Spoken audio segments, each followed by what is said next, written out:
From Vieira, Florida to the world via the internet, welcome to Brevard County Manatees Baseball.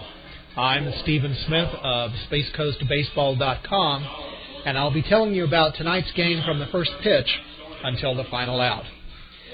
Tonight marks the end of the first half in the Florida State League. It's a 140-game schedule divided into two 70-game halves. And with one game left to go in the first half, tonight's opponents, the Clearwater Threshers and the Brevard County Manatees, are out of the North Division race. Clearwater in the North Division, 37-32, 3 games behind first place Dunedin Blue Jays. They have clinched the first half title, and I should clarify that actually the Tampa Yankees and the Clearwater Threshers are both 3 games behind. Tampa is in second with a .537 winning percentage. They've played 2 fewer games than Clearwater, who's at .536. So, technically speaking, one could finish ahead of the other depending on the results tonight. The Manatees are in last place, 26-42, with a winning percentage of only .382. They're currently 13.5 games out. So, whatever happens tonight for the Manatees and the Threshers in terms of the standings, it's pretty much meaningless. So, in terms of winning a postseason berth, tonight really is more about statistics and playing for personal pride. And then we reset tomorrow with everybody going to 0-0, and it's another 70-game sprint in the second half. The winners of the first half and the second half will face each other in a best-of-3-game series in September to see who wins the North Division and goes on to the Florida State League Championship Series against the South Division. In the South right now, the Charlotte Stone Crabs, Tampa Bay Rays affiliate, they've clinched that one. They currently have a 4-game lead over both the Bradenton Marauders and the Palm Beach Cardinals. The Charlotte Stone Crabs are 43-26. So they will be going to the playoffs in September. As we said, the Manatees are hosting the Clearwater Threshers tonight. The Threshers are a Philadelphia Phillies affiliate. And we'll be giving you the starting lineups for both teams in just a moment. So if you want to get a pencil and a piece of paper, we'll give you those lineups in just a moment. If you haven't listened to one of our webcasts before, let me go over the ground rules real quickly. The Manatees do not have a radio contract, so SpaceCoastBaseball.com has volunteered to webcast 15 games this year over the internet for the Manatees, as well as the Florida State League All-Star Game, which was played here on June 12. If you go to the Space Coast Baseball website and on the menu bar click on Multimedia and then select Audio, you'll see all the games that we've called this year, including the All-Star Games. You can give that a listen if you want. So because this is not a radio broadcast, it's being streamed live over the internet. We do things a little bit differently. We won't have any commercials between innings. I won't have to read any ads for any products. So what will happen is between innings we won't have any breaks, and you and I will just keep on having a nice running conversation during the evening, unless I need to get up every once in a while and take care of something like answering the call of nature or turning on the lights here in the broadcast booth, which I always seem to forget to do. Also, because we don't have any ads or products to sell, all this is being paid for out of my pocket. The Manatees, other than granting permission, are not compensating me for this. So if you enjoy what SpaceCoastBaseball.com is doing to help with professional and amateur baseball here in Brevard County, please consider making a one-time donation or signing up for a $5 a month voluntary subscription. You can find information on how to do that on the homepage at www.spacecoastbaseball.com. I have a visitor, and I'll be back with you folks in just a second, so please hold on. All right, we're back. There was a last-minute change in the umpiring assignments, and so the official scorer was kind enough to come over into the radio booth and give me the names of the umpires. And so with that said, now we'll give you the starting lineups. First for the visiting Clearwater Threshers against the Manatee starting pitcher Willie Peralta. Leading it off for Clearwater and in center field is number 24, Anthony Gose, Gose. Batting second and at second base is number 53, Harold Garcia. Garcia is working on a 25-game hitting streak. That's the longest hitting streak in the Florida State League this year. Batting third and in right field is number 11, Derrick Mitchell, Derrick Mitchell. Batting fourth and at first base is number 12, Darren Ruff, Darrin, and his last name is Ruf, 1F. Batting fifth is a designated hitter, number 8, Stephen with a PH Sussdorf, Susdorf.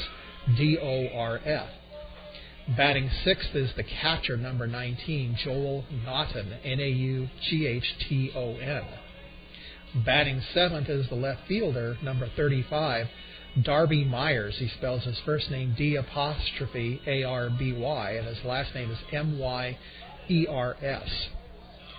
Batting eighth is the third baseman, number 6, Corby Minkin, and the first name is Korby. His last name Mintken. I'm told the T is silent. Batting ninth is the shortstop, number 21, Troy Hanzawa. His last name is spelled Hanzawa. And the starting pitcher for the Clearwater Threshers is right-hander number 37, Austin Hyatt, Hyatt. We saw him here on June 12. He pitched in the All-Star game for the North Division. All right, now here's the starting lineup for the Brevard County Manatees against Austin Hyatt. Leading it off and at second base is number 3, Matt Klein, Kline. Batting second and at third base is number 10, Sergio Miranda. Batting third and in center field is number 8, Eric with a K, Komatsu, Komatsu. Batting fourth is a designated hitter, number 16, Angel Salome, Salome. Batting fifth and at first base is number 24, Sean Halton. Spells his first name Sean, and his last name is Halton. Batting sixth is the left fielder, number 33, Brock Kelgard. The last name is spelled Kjeldgaard. The first J is silent, the first D is silent. Batting seventh and at shortstop is number 30, Juan Sanchez. Batting eighth is the right fielder, number 47, Scott with 2 T's, Krieger, Krieger. And batting ninth is the catcher, number 22, Anderson De La Rosa, Delarosa. And the starting pitcher is number 36, Willie Peralta. His first name is spelled with 1 L, Willy. The two umpires on the field, and those assignments just changed a couple of minutes ago. The home plate umpire is Brad Dunn, Dunn, and on the infield will be Ross Nickel, Nickel. Any minute now we should be getting the opening festivities with the national anthem. The weather is looking pretty good for this game. Right now it's 86 degrees with the 64% humidity. It feels like 92. The wind is out of the east at about 8 miles per hour, and we have only a 10% chance of rain tonight. We see a few scattered clouds out there, but none of them look angry enough to rain down upon us. All right, well, the Manatees have taken the field, and the players are removing their caps. I'm going to put the headset out the window and let you listen to the national anthem.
always nice to have the national anthem sung live as opposed to recording courtesy of Memorex. The Manatees have taken the field and they're wearing their Navy batting practice jerseys today with Manatees in block letters across the front, Navy with white piping around the letters, and the numbers on the back are all white on the Navy background. White pants and Navy stirrups. And looking around the field, looks like everybody is showing just about as much stirrup as they can. The Clearwater Threshers, as we said, are a Philadelphia Phillies affiliate. If you're wondering what a thresher is, Thresher, it's a type of shark. It's a common shark found in Florida waters, and it's distinctive for having a scythe-shaped fin on the back. So if you want to learn more about thresher sharks, go to Google or Yahoo and do a search on thresher shark, Thresher.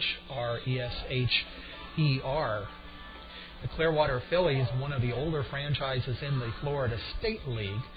They began in 1985 when the franchise was awarded by the Florida State League, playing in Clearwater, and they were known as the Clearwater Phillies through 2004. And then in 2005, they moved to a new field, and at the same time, they changed their name from the Phillies to the Threshers, but they remain a Philadelphia Phillies affiliate.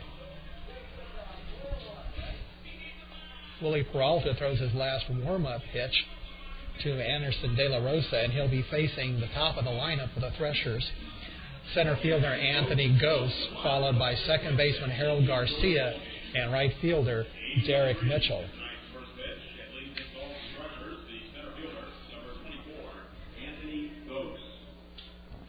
Anthony Gose leads it off for the Threshers. He's batting left-handed against the right-hander Peralta. Willie holding his glove up in front of his face, Randy Johnson style, winds. And the first pitch of tonight's game is a bit low, ball one. Gose batting .269 with 3 home runs, 15 RBI.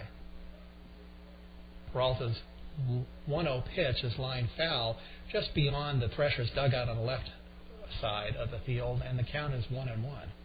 You'll find Gose's name all over the Florida State League batting leaders. Leads the league in games played with 69, stolen bases with 25, and at-bats at .283. 1-1 pitch misses down and in, and the count's 2-1. Second in the league in runs scored at 45. Leads the league in triples with 10.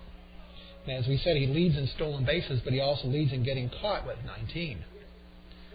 Peralta's 2-1 pitch is a line drive into right field for a base hit. Scott Krieger over to field it, Gose rounds first and decides to hold there. And so Anthony Gose has a leadoff single. So that'll bring up the second baseman, Harold Garcia. And as we said, he's working on a 25-game hitting streak, which is the longest hit streak in the Florida State League this year. Garcia is a switch hitter. Yes, he's a switch hitter, batting left-handed against Peralta, who's working from the stretch. As Gose takes a generous lead, first pitch, fastball misses away, 1-0. As we said, Gose has 25 stolen bases. He's been caught 19 times. Garcia batting .333, 2 homers, 24 RBI.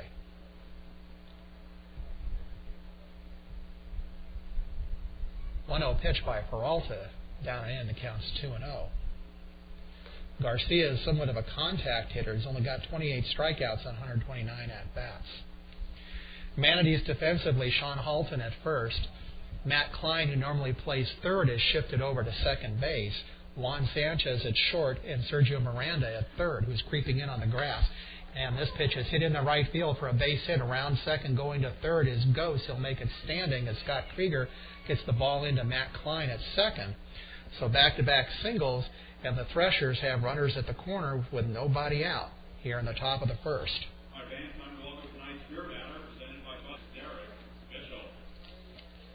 So that'll bring up the number 3 hitter for the Threshers, Derek Mitchell, who's batting .262, 7 homers, 25 RBI. We told you the Manatees infield, Josh Prince getting the night off, which is why we have a different alignment. In the outfield, it's Brock Kelgard in left, Eric Komatsu in center, and Scott Krieger in right. Anderson De La Rosa behind the plate for Willie Peralta, whose first pitch hits the outside corner with a fastball. The radar says 94 miles an hour, and the count's 0-1. Halton is holding on Garcia at first. The rest of the infield fairly deep. Miranda over at third is about parallel with the bag. 0-1 pitch is a breaking ball that misses down low, and the count's 1-1. Mitchell batting right-handed, but the outfield is shaded the opposite way. In particular, Brock Kelgard in left. He's almost into left center field. The 1-1 pitch is a fastball that misses inside, and the count's 2-1, and the radar says he's at 95. The sun is setting behind the first base stands, and I'm suspecting that's going to be really difficult for the left fielders tonight. Brock Kelgard out there right now. 2-1 pitch is sliced the opposite way down the right field line, and it goes down one of the concourse runways, and the count is 2-2. On deck is the first baseman, Darren Ruff. Anthony Ghost led off the game with a single, advanced to third on a single by Harold Garcia, who extended his hit streak to 26 games, and now Derek Mitchell at the plate with a 2-2 count. As Willie Peralta comes set, and his pitch is a breaking ball swung on and missed for strike three. That might have even been a changeup, which definitely fooled Mitchell. So Derek Mitchell goes down swinging, and with one down, that'll bring up the cleanup hitter, Darren Ruff, who's batting .298, 3 homers, 15 RBI. Ruff bats right-handed. The Threshers no longer with their power hitter, third baseman Cody Overbeck, who got promoted a few days ago to Double-A Reading. First pitch by Peralta hits the inside corner with a 95-mile-an-hour fastball, 0-1. The radar gun, if it's on tonight, and it's usually pretty accurate, is clocking Willie Peralta around 94 or 95. Still working from the stretch. Looks over at first at Garcia. Makes a throw over to first, but diving back in is Garcia. Ghost down the line at third, taking a look but didn't try to advance. Threshers manager Dusty Wathan is coaching over there at third. The 0-1 pitch is up at the letters a bit high, and it counts 1-1. Just underway here in Vieira, so if you're anywhere in Brevard County, remember you can get here to Space Coast Stadium from pretty much anywhere in the county within a half hour. 1-1 pitch, breaking ball swung on and missed, and the count's 1-2. Looks like Peralta probably has that changeup working. Those are 2 pitches he's thrown now. The last one to strike out to strike out Mitchell, and that one he threw to Ruff. So he's got the fastball in the mid-90s, and he's got a good working changeup. 1-2 pitch. Oh, De La Rosa frames it on the outside corner, but home plate umpire Brad Dunn says, nope, it was off the plate, and the count's 2-2. Miranda off the line about maybe 15 feet down the third. 2-2 pitch. Swung on and missed. He threw that changeup again up in the eyes, and Ruff couldn't get up to it. So that's the second swinging strikeout recorded in this inning by Peralta, who's definitely fought his way back from an early jam. He gave up a leadoff single to Anthony Ghost. Ghost then advanced to third on the single by Harold Garcia, and they've been stranded at the corners ever since as Peralta struck out Mitchell and Ruff, and now coming up is the designated hitter, Steven Sussdorf, who's batting left-handed. Sussdorf batting .266, 6 homers, 36 RBI. Willie's first pitch is a line drive down the right field line, foul. That one hooked maybe a good 20 feet foul.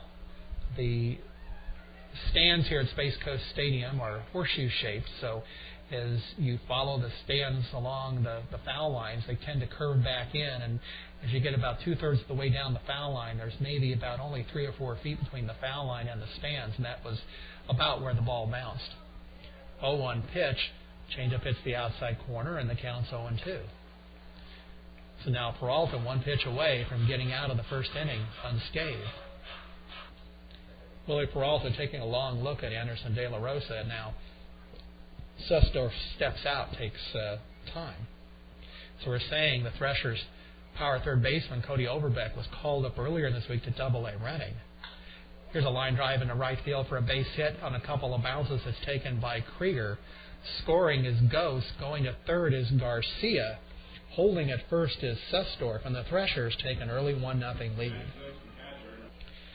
Overbeck, who was here in the All-Star game, in fact, he participated in the Home Run Derby. When he was called up, was batting .302 with 11 homers, 41 RBI, in the league leaders in many offensive categories. But good luck to him with the Double-A Reading Phillies.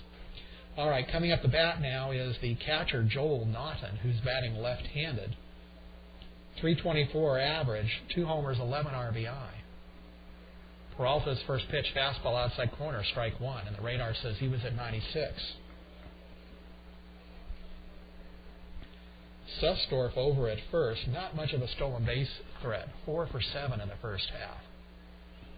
0-1 pitch is a hard grounder, and it gets past the charging second baseman Klein for a base hit in the right field. Heading for third is Sussdorf. The throw by Krieger is cut off by the shortstop Sanchez. Scoring is Garcia. And the Manatees now trail the Threshers by a score of 2-0. Batting seventh, the left fielder, number 35, Darby Myers. Well, it was an ugly night last night for the Manatees as they lost to Clearwater by a score of 10-1. And it's not looking good here early. Calling time and coming out to talk to Peralta is the pitching coach, Fred Dabney. Joining him at the mound is the catcher, Anderson De La Rosa, and the shortstop, Juan Sanchez. Once again, plenty of time for you to get out here to Space Coast Stadium and join us. You can get here to the stadium in Viera from anywhere in Brevard County, I'd say within no more than 30 minutes. The easiest way to do it is to get to the Interstate 95 and proceed towards Viera. When you get to exit 195, think of the I-95 and get off at exit 195, which is Fisk Boulevard. When you get off at Fisk Boulevard, you see signs pointing south towards the stadium. In fact, it becomes Stadium Parkway at that point, and 3 miles later, you're at Space Coast Stadium. Okay, first pitch by Peralta. Breaking ball misses away. 1-0 to the left fielder, Darby Myers, D''ARBY, batting .259 with only 1 homer, 11 RBI, and 116 at-bats. Batting right-handed against Peralta. Sussdorf off third, Naughton off first. Next pitch, he breaks his bat and rolls past Peralta to the shortstop. Going on to first is Sanchez to Halton, and the Manatees are out of the inning. But Clearwater scores 2 runs on 4 singles, no errors, and 2 left. We've gone a half inning, and it's the Threshers 2, the Manatees coming to bat against Austin Hyatt.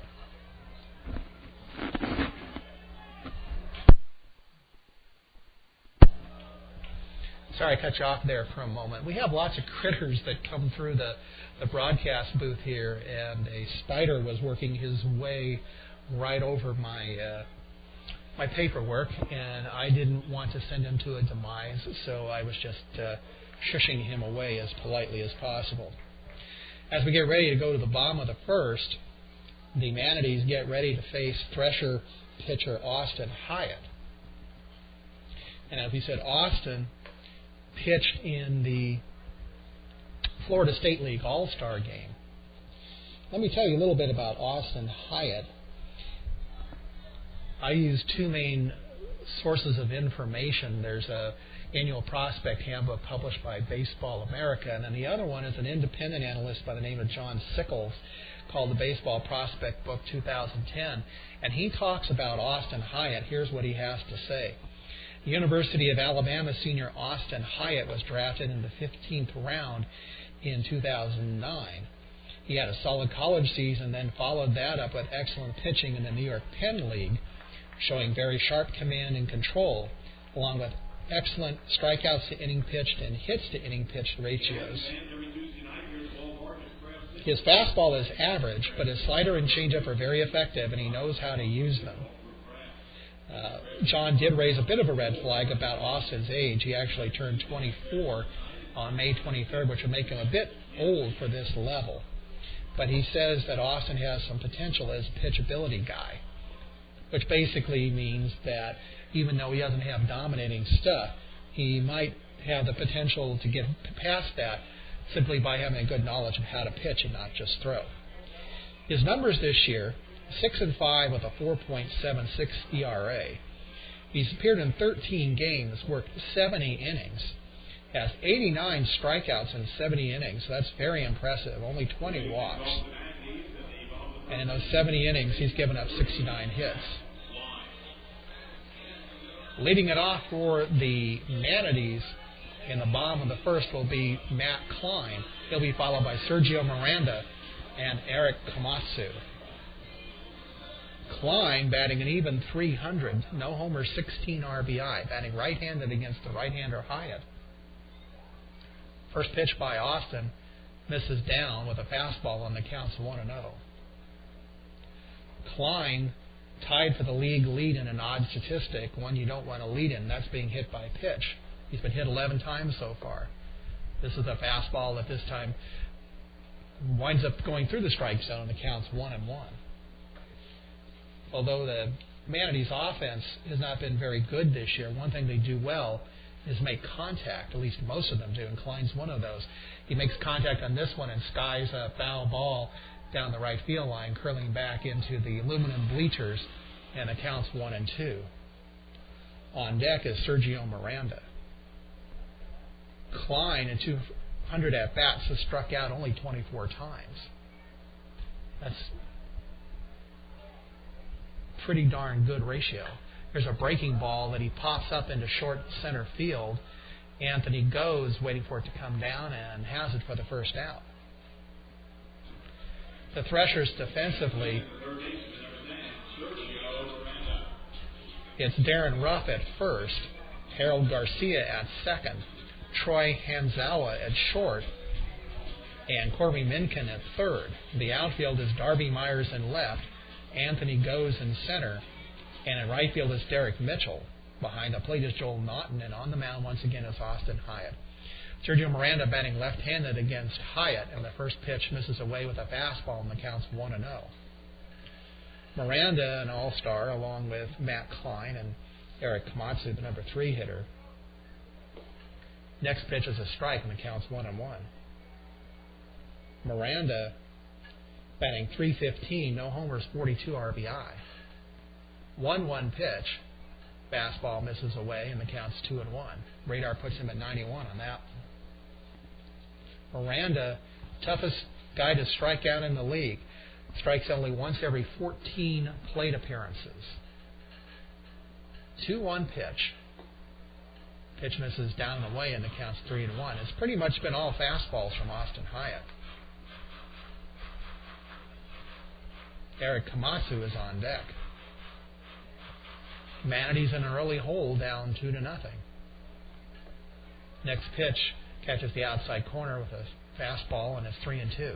Count goes full. As we said, tonight's game, the last game of the first half. Both teams out of title contention.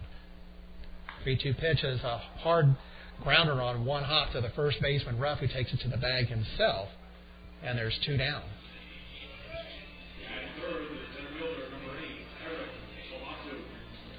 So with 2 away, that'll bring up the center fielder, Eric Komatsu.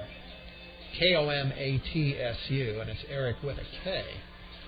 Batting .311, 2 home runs, 28 RBI. Batting from the left side, we mentioned that Sergio Miranda is the toughest strikeout in the league. Komatsu's at number 5. Breaking ball misses away, and the count's 1-0. Komatsu strikes out only once every 11.36 plate appearances. Next pitch is down and in, and the count's 2-0. These two teams pretty much diametrically opposite when it comes to offense.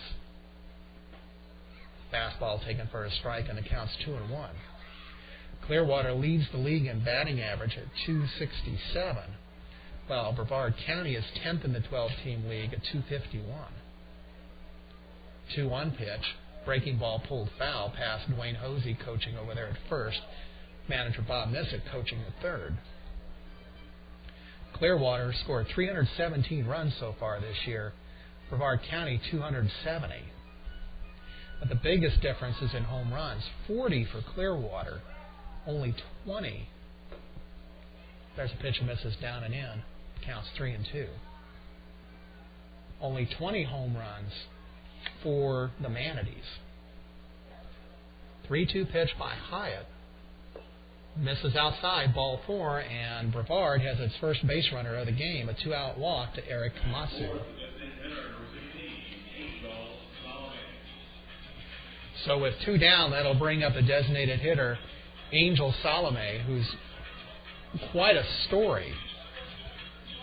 Salome actually made his major league debut towards the end of 2009 with the Brewers. First pitch by Hyatt, misses away, ball 1. With AAA Nashville last year, he batted .286 with 6 homers, 44 RBI. And when he went into spring training, he was considered to have a shot at the parent club roster. There's a toss over to first, and Komatsu dives back in. But when he got to spring training, he had some issues with his very pregnant wife, and he didn't want to leave her. There's another throw to first, and once again, Komatsu dives back in. So even though he began the year with 5 games at AAA Nashville, he took a leave of absence to be with his wife, who was about to give birth. There's a grounder up the middle, scooped up by the shortstop, Hanzawa, who flips it over to Garcia at second base to force Komatsu, and that's it for the Manatees. So that play goes 6-4 to eliminate Komatsu. No runs, no hits, a walk, and 1 left. And after 1 inning, it's the Threshers 2 and the Manatees nothing. To finish up on Angel Salome, he got in 5 games with AAA Nashville, 4 for 12, and then he took a leave of absence to be with his wife, who was about to deliver. Once that was over, he told the Brewers that mentally he couldn't focus to play professional baseball again, and so he took a leave of absence. They allowed him in May to return to the Brewers minor league complex in Maryvale, Arizona, which is a suburb of Phoenix, to get himself back into shape. And he reported to AA Huntsville, 1 level below Nashville, 1 level above Brevard. Got into 2 games as a pinch hitter, June 3rd and 4th, and then declared, well, I'm not ready for this either, and guess what? On top of that, I don't want to be a catcher anymore. I want to be an outfielder. So the Brewers demoted him another level, sending him here to the Manatees, where he appeared in his first game for Brevard on June 5th. Before tonight, he's been in 12 games, and he was the designated hitter in each game, except for the second half of a doubleheader on June 8th, when he got into right field. But at 5'7", 200 pounds, it's not likely that he's going to make it as an outfielder. So right now, the Brewers don't seem to know much about what to do with Angel Salome, other than he's here right now. All right, top of the second, the Threshers trying to expand on a 2-0 lead. It'll be the number 8 hitter Corby Minkin, followed by Troy Hanzawa, and in the top of the lineup, Anthony Ghost. First pitch by Willie Peralta. Fastball misses down and away, and the count is 1-0. Minkin batting .227. The fastball misses again and counts 2-0. Minkin, .227, 27 for 119. No homers, 9 RBI. Inherited third base when Cody Overbeck left. 2-0 pitch. Fastball misses in and it counts 3-0. Peralta is showing velocity. His fastball is consistently around 94, 95, but he's not hitting the corners with it. Minkin batting left-handed. 3-0 pitch by Willie. Fastball taken for a strike at 3-1, and the radar puts him at 96. On deck is the shortstop Troy Hanzawa. 3-1 pitch by Peralta. Fastball down low, ball 4, and so Minkin leads it off with a walk. Batting 9 for shortstop, number 21, Troy Hanzawa. And that'll bring up shortstop Troy Hanzawa, who's batting .217, no homers, 24 RBI. Minkin a stolen base threat over at first. He's 10 for 11. Got himself a decent lead being held on by Sean Halton. Peralta comes sec, and the first pitch hits the inside corner with a fastball 0-1.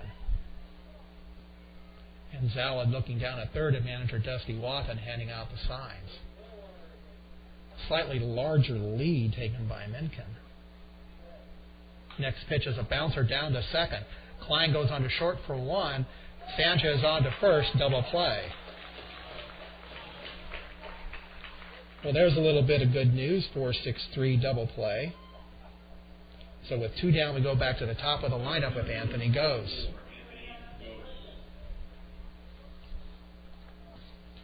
Gose led off the game with a single, advanced to third on a single by Harold Garcia, and then scored on a 2-out single by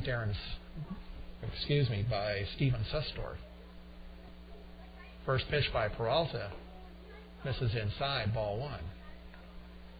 The third baseman Miranda in just on the lip of the grass there at third. 1 step off of the grass, and maybe about 10 feet off the bag. 1-0 pitch, swung on and missed on an off. Well, no, I was going to say that was an off-speed pitch. The radar said 98.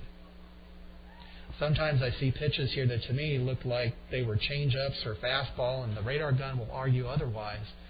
And I'm not going to say that it's 100% accurate, because I know I've seen some readings at times and I just can't be right, like a 60-mile-an-hour pitch by somebody like Peralta. Next pitch misses down and in, and the count's 2-1. Once again, Gose, the stolen base leader in the Florida State League with 25. 2-1 pitch, taken down and in, and the count's 3-1. On deck, Harold Garcia.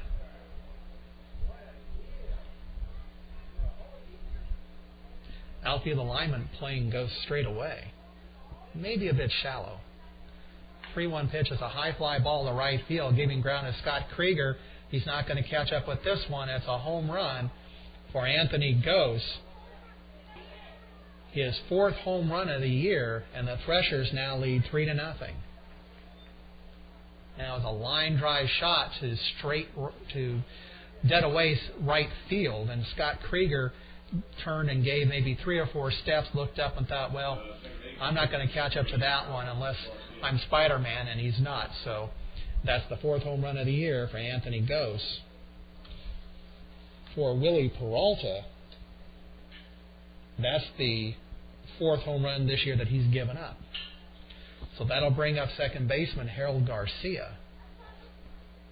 First pitch by Peralta. Fastball up and away, ball 1. Garcia singled his first time up to extend his hitting streak to 26, the longest in the league this year. Fastball misses down and away, and the count's 2-0.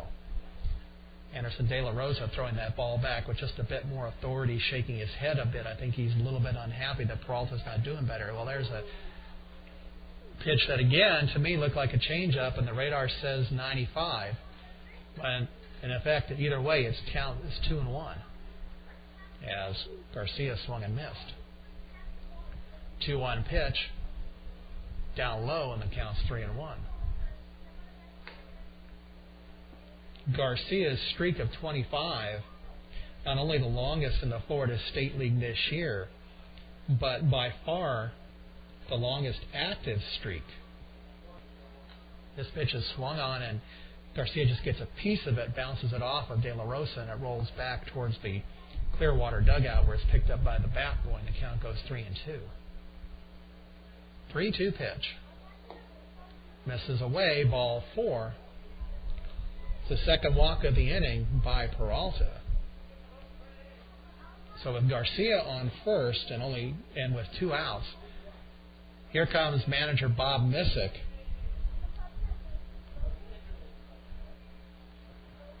Now, we cannot see the Manatees bullpen. As we said, Space Coast Stadium is horseshoe shaped. The Manatees bullpen is down the right field line, down right about the foul pole behind the stand. So if anybody's warming up, we cannot see them. With the exception of the first baseman Halton, the rest of the infield on the mound, along with De La Rosa. Missick has said what he had to say, and it's notable that Missick came out and not the pitching coach, Fred Dabney. I guess he wanted to lay down the law. So with Garcia on first and 2 down, that'll bring up the number 3 hitter, Derek Mitchell, who struck out swinging his first time up. Peralta's first pitch, inside, ball 1. Garcia faked going and then held up, and then, De La Rosa said, I can fake it too, and he faked a throw down to first that caused Garcia to dive back in. Harold, 12 for 16 in stolen bases. The Threshers have a total of 81 stolen bases in the first half. Next pitch by Peralta is a check swing that rolls up the first baseline. Taken to the bag himself is Halton for the final out. So the Threshers add another run on the solo homer by Anthony Gose. 1 hit, 2 walks, and 1 left. We go to the bottom of the second with the Threshers leading the Manatees by a score of 3-0. If you'd like to email me to make a comment or a suggestion or ask a question or just to let me know that you're out there listening, the email address is home@spacecoastbaseball.com. That's home@spacecoastbaseball.com. Or you can go to my website at www.spacecoastbaseball.com, and you'll see a link at the top that says click here to email spacecoastbaseball.com.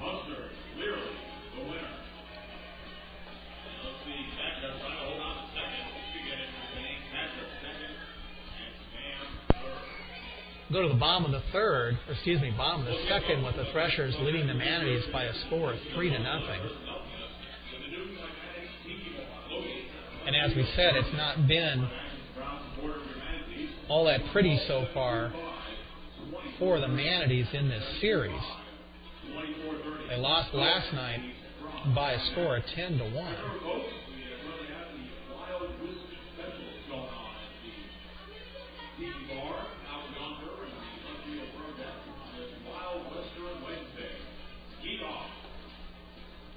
That yeehaw you heard in the background, it's Wild West Wednesday here at Space Coast Stadium. And the Manatee staff dressed up in Erzat's Wild West costumes. I'm a bit of a bah humbug on those sorts of things, so I'm dressed like a normal human being.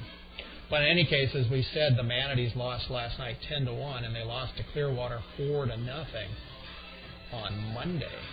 Before that, they were doing pretty well. They took 3 of 4 on the road at Lakeland against the Flying Tigers, including a 13-5 rout on Sunday, a game that was ended after 7 innings due to rain. So quite a turnaround here in the first 2 games of this homestand. All right, bottom of the second, Sean Halton leading it off, batting right-handed against Hyatt. Austin's first pitch, fastball hits the outside corner, strike 1. Sean Halton will be followed by Brock Kelgard and Juan Sanchez. Next pitch by Hyatt, breaking ball hits the outside corner, and the count is 0-2. Halton batting .307, 5 homers, 27 RBI.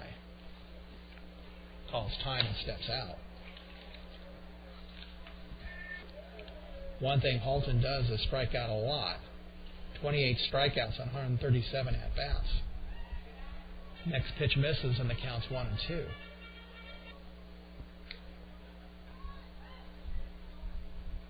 One-two pitch. It's the outside corner, strike 3 called. First strikeout for Hyatt.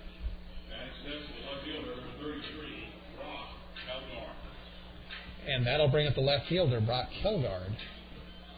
He's batting .229 with 7 homers, 35 RBI. Brock leads the league in one of those statistics you don't want to lead in, leads the league in strikeouts at 87. First pitch by Hyatt. Swung on a miss, strike one. And it's not a good combination if you're a Manatees fan because, as we said, Brock leads the league in strikeouts. Austin Hyatt is 4th in the league in strikeout ratio. Fastball misses down and away and the count's 1-1. Austin strikes out 11.88 batters every 9 innings. 1-1 pitch. Breaking ball just missed the outside corner and the count's 2-1. Kelgard began the year as the Manatees' first baseman, then moved to left field. This pitch misses away and the count's 3-1. Well, maybe the law of averages is going to be frustrated here and Brock will take a walk. On deck is Juan Sanchez. 3-1 pitch, takes it for a strike and the count goes full, 3-2. Brock was originally a pitcher when he joined the Brewers organization, and this is his second year as a hitter. 3-2 pitch is chopped off the plate and off his foot. It's called foul. Last year with the Wisconsin Timber Rattlers, one level below the Manatees in the Brewers chain, Kelgard batted .250, but he hit 20 home runs, 74 RBI. 20 dingers in the Midwest League is quite an accomplishment because that's considered to be generally a pitcher's league. 3-2 pitch is a high fly ball, a deep left field, giving ground to the warning track to the wall is the left fielder Darby Myers for the out. Well, Brock Kelgard gave it a ride. Space Coast Stadium in a pitcher-friendly league is perhaps the most pitcher-friendly because it has very expansive dimensions, 340 down the lines, 404 to center field. They don't mark the dimensions to the alleys, but I'd guess it's easily in the 380s. So in another ballpark, that might have been a home run for Bart Kelgard. First pitch to Juan Sanchez shows bunt, pulls the bat back. The ball misses and the count's 1-0.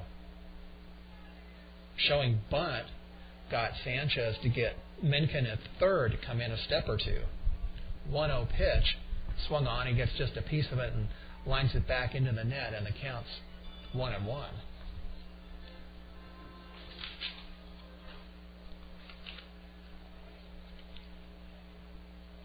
Next pitch by Hyatt, breaking ball, and he gets just a piece of that and rolls it down the first base line between the hitting coach, Dwayne Hosey, coaching over at first, and the Manatees dugout.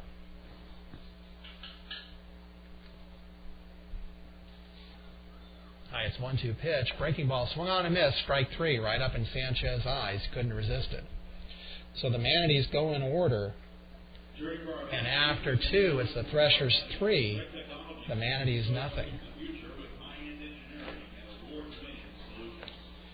The big news in Florida baseball today was that the Florida Marlins fired manager Freddie Gonzalez. The Marlins were 34-36. Not that bad, but not that great.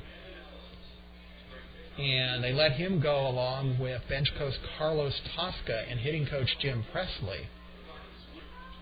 Edwin Rodriguez, who was the AAA New Orleans manager, was named the interim manager of the Marlins.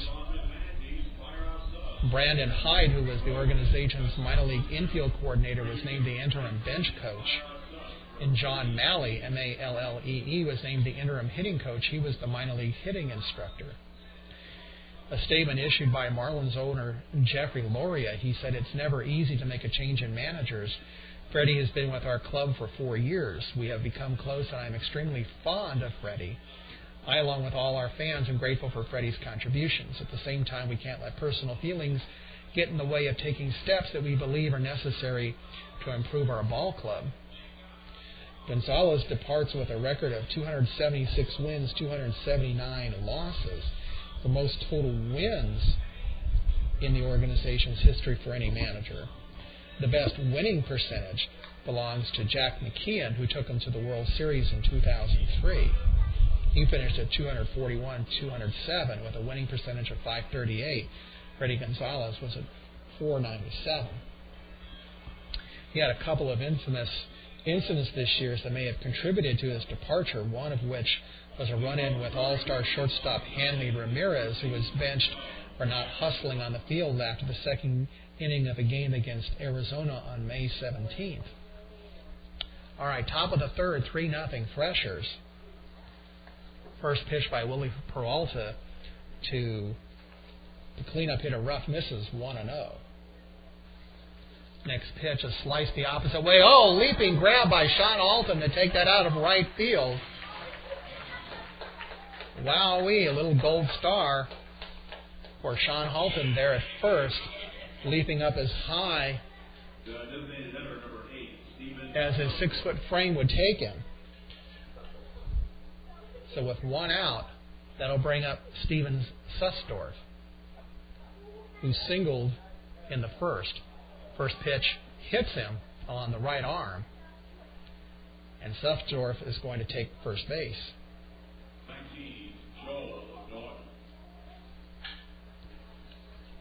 So for Peralta, let's see how he's doing this year in hitting batters. For Willie Peralta, that's the fourth batter he's hit this year. So that'll bring up the catcher, Joel Naughton. Joel Naughton, Naughton. First pitch misses, ball one. Naughton singled his last time up in the first. Sussdorf with a modest lead at first. Peralta taking a long look at the plate. Next pitch is sliced foul back this way to the left side of the press box, and it counts 1-1. Sussdorf 4 for 7 in stolen base attempts. Well, the ball bounced back. It looked like it was going to go over the press box, but it bounced back into the stands, and apparently a young fan came up with that and got himself quite an ovation from the fans. There's a breaking ball that misses away, and the count is 1-1, 2-1. Third baseman Sergio Miranda holding up his glove to shield himself from the setting sun behind the first base stands. There's another pickoff attempt over to first, but Sussdorf dives back in. We warned that the setting sun was going to be a problem for the players on the left side of the field, and we could see Miranda holding up his glove, and I'm sure that's right in Brock Helgard's eyes too. Might also be a problem for the shortstop Sanchez. Here's a hard bouncer into right field for a base hit. Stopping at second will be Sussdorf, as Joel Naughton has his second single of the game. Have an email from Tom Morgan, who's in Orlando. Says that he's doing the Bright House game tomorrow, and Tom, I believe you were the gentleman who called the All-Star game, weren't you? You were one booth over from me. I'll mention to folks that if you happen to be here in East Central Florida and you get Bright House cable in your house, that the Bright House Sports Network has been replaying the telecast they did of the All-Star game on June 12th. First pitch by Peralta is a big breaking ball that misses away, 1-0, to Darby Myers, who grounded out to short to end the first inning. 3-0 Threshers here in the top of the third. They're looking to add to their lead with runners on first and second and one down. 1-0 pitch by Peralta. Fastball misses down and away, and it counts 2-0. After Ruff led off with a ground out, Peralta hit Sussdorf. Sussdorf advanced to second on the single by Naughton. 2-0 pitch to Myers is sliced into the stands on the first base side. Bounces around in the seats, and the count goes 2-1. If you are a Bright House cable subscriber in East Central Florida and you want to see a replay of the Florida State League All-Star Game, I've been listing them on SpaceCoastBaseball.com. If you go to the homepage there and look under Need to Know, we'll have the broadcast schedule for you as each replay comes up. Fastball down the middle, and the count's 2-2. And Bright House Sports Network is televising tomorrow night's game live here from Space Coast Stadium, which is the first game of the second half, and the Manatees will be hosting the Lakeland Flying Tigers, who, as I told you, the Manatees just beat 3 out of 4 in Lakeland. 2-2 pitch by Peralta. Fastball just misses away, and the count's full, 3-2. On deck is Corby Minkin. Steven Sussdorf at second. Joel Naughton at first. 1 down. Runner should be, nope, they're not going to go, and the pitch is taken. Ball 4. Now the bases are loaded. I was going to say the runner should be going, but that really made no sense because there's only 1 out. So Sussdorf advances to third, Naughton to second. Myers on a walk. And out comes pitching coach Fred Dabney. Peralta's been averaging 1 visit per inning. Dabney came out in the first, manager Bob Missick in the second, now Dabney in the third.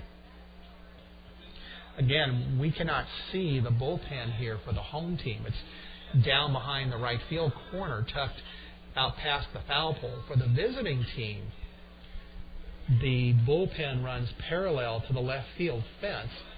From the view here in the press box behind home plate, if you look out towards left field, you'll see a pavilion out there with a tiki bar.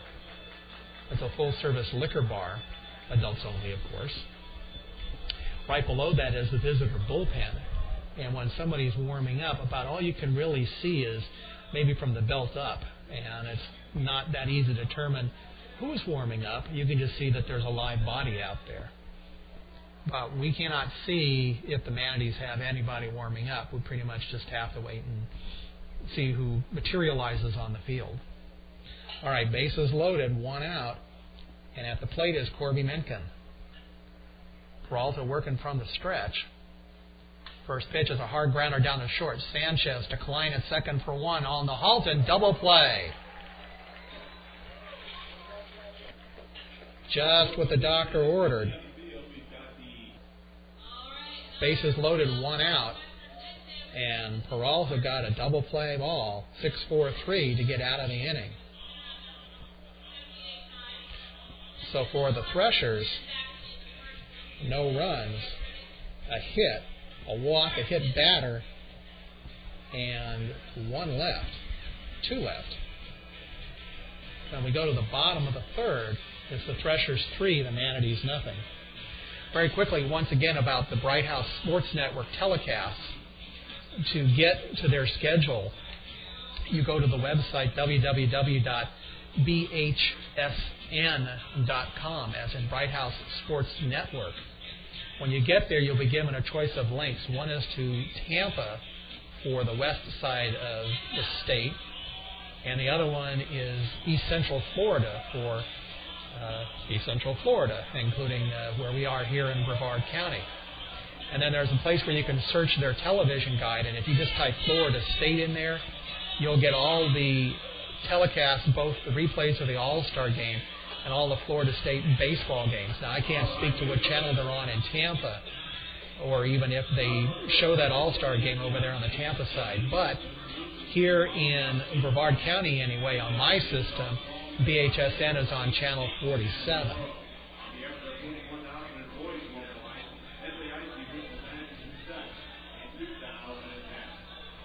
And I got to say, it's fairly unusual that Advanced Class A that you see games being telecast regionally. So, nice round of applause from me for Bright House doing Florida State baseball games.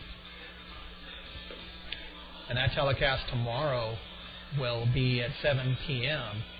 Eastern Time, of course, and you have to get the Bright House cable system to see that.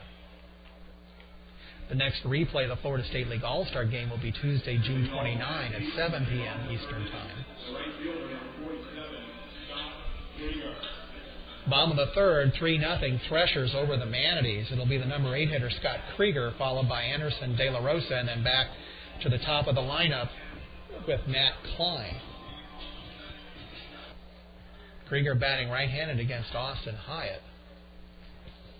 First pitch by the right-hander hits the outside corner with a fastball, strike 1. Krieger batting .152, just 5 of 33, 2 homers, 8 RBI, and has 12 strikeouts and 33 at-bats. Breaking balls on the outside corner swung on and missed, and the count's 0-2. Scott made his debut last year for the Brewers with rookie A. Helena. Next pitch by Hyatt. Hits the outside corner, strike 3 call with the fastball. Third strikeout for Krieger, third strikeout for Hyatt, the second one looking, and that'll bring up the number 9 hitter, Anderson De La Rosa, batting 194, the homer, 16 RBI. Really quickly on Scott Krieger, began his professional career with the Brewers organization at rookie A. Helena last year, batting 253 in 68 games, but in 277 at-bats, struck out 103 times, which is not a good strikeout rate. First pitch by Hyatt, fastball misses in, and the count's 1-0. Manatees have had only one base runner so far. That was a 2-out walk by Eric Komatsu in the first. This is a fly ball to right field. Ranging over towards the corner is the right fielder Mitchell, and he gloves it in fair territory for the second out. So we go back up to the top of the lineup to Matt Klein, who flied out to center field to lead off the bottom of the first.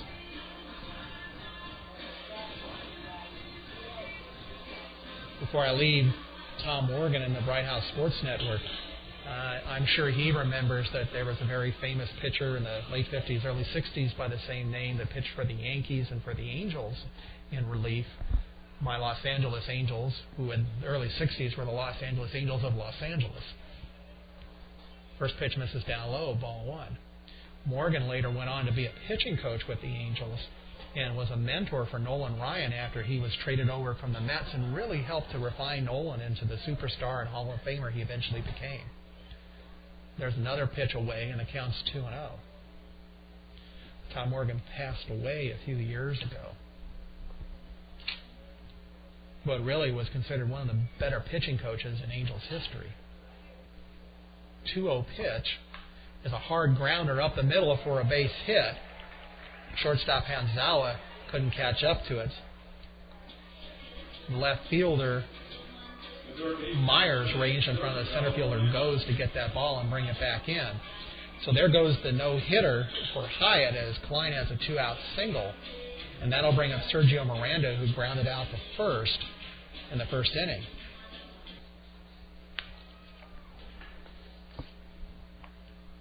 Miranda batting left-handed. There's a toss over to first, and diving back in is Matt Klein.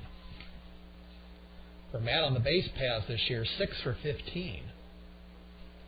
Not the best numbers. Has a decent lead, and this pitch is a fly ball sliced the opposite way down the left field line. Racing over into the corner is Myers, just barely in fair territory for the final out. So at least the Manatees break up the no-hitter. No runs, a hit, no errors, and 1 left. And after 3 here at Space Coast Stadium, it's the Threshers 3, the Manatees nothing. Email from William Miranda, who is Sergio's father, letting us know that he's listening to the game tonight and that they're planning to come into town in late July to see Sergio. Asks if I'm going to be around. Let me check on the schedule on that one.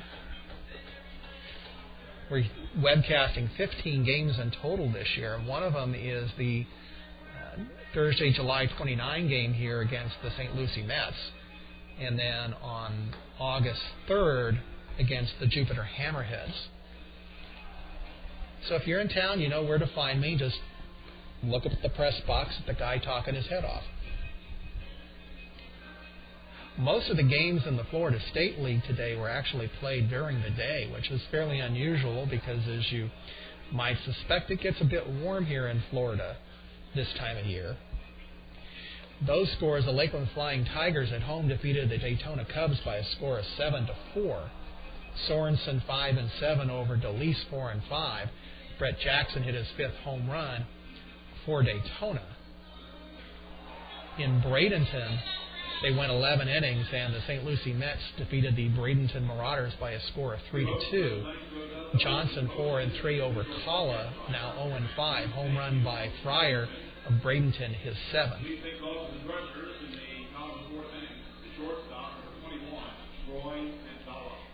In Dunedin, the Dunedin Blue Jays beat the Tampa Yankees by a score of 2-0.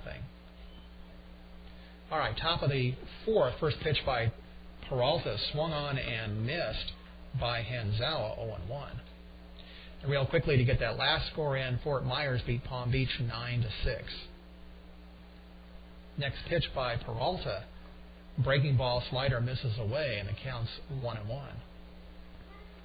Next pitch by Peralta hits the outside corner with a strike, and the count's 1-2. Next pitch by Peralta, big breaking ball up and in, and the count's 2-2. Peralta's 2-2 pitch to Hanzawa. It's going on hard foul past the manager coaching at third base, Dusty Watt, that rolls down near the tarp. Tarp rolled up against the wall. We won't need it tonight. 2-2 pitch, breaking ball. He just gets a piece of it, and it's a slow roller down to Klein at second. Goes on to Halton at first, 1 down. The center fielder, number 24, Anthony. So we go back to the top of the lineup to center fielder Anthony Gose, who singled in the first and homered to right field in the second. A solo shot, his fourth, a dinger of the year. Gose came into the game batting .269. First pitch by Peralta. Hits the outside corner with a fastball, 0-1. Now, I've been telling you that sometimes the radar, I had a question on that, and that was a fastball, and it said 59 and then corrected itself to 94. And you wonder why I question it. 0-1 pitch by Willie. Big breaking ball. Misses away, and the count's 1-1. We saw mostly fastballs his first time through the lineup. Now he's up to the top of the lineup with a third time and mixing in more off-speed pitches. Fastball hits the outside corner, and it counts 1-2. As we said, the Miranda family coming in to visit the end of July. I'm sure they're familiar with the weather here. But for those of you who are players' parents that haven't been here before, our weather can be rather combustible. There's a grounder down to second. Matt Klein takes care of it. On to first to Sean Halton, and there's 2 down. So much easier start to the inning for Willie Peralta than he's seen so far this game. The first time in the game, he's gotten the first 2 batters in order, and they've both been on ground balls. So with 2 down, that'll bring up Harold Garcia, who's singled and walked. Breaking ball into the inside corner, strike 1. We're just into what's officially known as hurricane season, which runs from June 1st through December 1st. Fastball misses down and away, 1-1. Now, that doesn't mean that they're lined up off the coast and that we're all about to get blown to bits. Breaking ball misses away, and it counts 2-1. Hurricane season is just, 6 months marked off on the calendar. Last year, we didn't even get one to hit Florida. There's a hard bouncer and a couple of hops down to Sanchez at short, on to Halton at first for the final out. So 3 ground balls induced by Willie Peralta, his best inning so far. 1, 2, 3, and as we go to the bottom of the fourth, it's the Threshers 3 and the Manatees nothing. Once again, if you want to email me to say howdy or have a question or comment, the email address is home@spacecoastbaseball.com, or go to the website spacecoastbaseball.com and click at the top where it says to email. Anyway, on the hurricane season last year, because of the El Nino effect in the Pacific, the way that affected us was that it pretty much sheared off the top of any major storms that were coming across the Atlantic, and they petered out by the time they got to Florida. With El Nino gone now, most of the weather forecasts that we've read about in the news in recent weeks are suggesting that this should be a pretty active hurricane season, that the chances are probably a little bit better than average. But during the middle of summer, hurricanes notwithstanding, we get fairly combustible anyway, and the weather pattern is usually that you get the warm, moist air coming from the west off of the Gulf, and then you get the cooler, drier air coming from the east off the Atlantic Ocean, and somewhere over the peninsula they collide every day, and where that happens, thunderheads build up, and they rain down an apocalyptic Armageddon of rain and lightning and wind. And for this California boy who grew up with boring weather pretty much year-round, it's quite a show to see almost every day during the summer. The last few days have been fairly dry, and nothing's really fired up of any substance in 3 or 4 days, and I don't think we're supposed to have anything until maybe this weekend. But as we get later into the summer, into July and August, if you're coming out to visit, it's going to be hotter, probably in the 90s during the day, and it's going to be very humid, so prepare for that. And bring an umbrella, because it will rain, and it will rain quite hard most days. But, it goes away, and usually by the evening we're ready to play again. And, if a hurricane comes, we'll deal with that, but it is what it is, and that's just part of the life here in the Sunshine State. All right, bottom of the fourth, the 3-4-5 hitters for the Manatees, starting off with Eric Komatsu. Austin Hyatt's first pitch is swung on and missed, and the count's 0-1. Komatsu walked with 2 outs in the first. He'll be followed by the designated hitter Angel Salome and first baseman Sean Halton. Komatsu steps out to rewrap his wrist wraps, and catcher Joe Naughton taking the time and the opportunity to walk out to talk to Austin Hyatt. Hyatt's had some interesting numbers this year. He was on the All-Star team, but has a 4.76 ERA. But he also has 89 strikeouts in 70 innings, which has to impress you. This pitch misses away, and the count's 1-1. According to the scoreboard, that was 54 miles an hour. I don't think so. Next pitch by Hyatt is taken low, and the count is 2-1. Threshers' third baseman, Corby Minkin, is a good 20 feet off the bag, parallel with the third base bag. Next pitch to Eric, fastball misses away, and the count goes 3-1. Hyatt 1 pitch away from walking his second batter, and he walked Komatsu his first time up. 3-1 pitch. Fastball hits the outside corner, and the count goes full, 3-2. On deck is Angel Salome.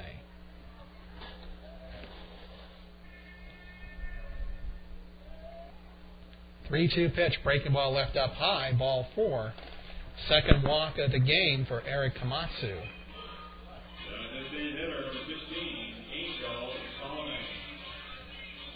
So with none out and runner on the first, that'll bring up Angel Salome, who grounded to short and was left on base as a fielder's choice to end the first inning. Komatsu takes his lead off at first, and the first pitch is a bouncer over the head of Hyatt into center field for a base hit. Komatsu charging around second, but holds up as the center fielder goes, gets the ball back in.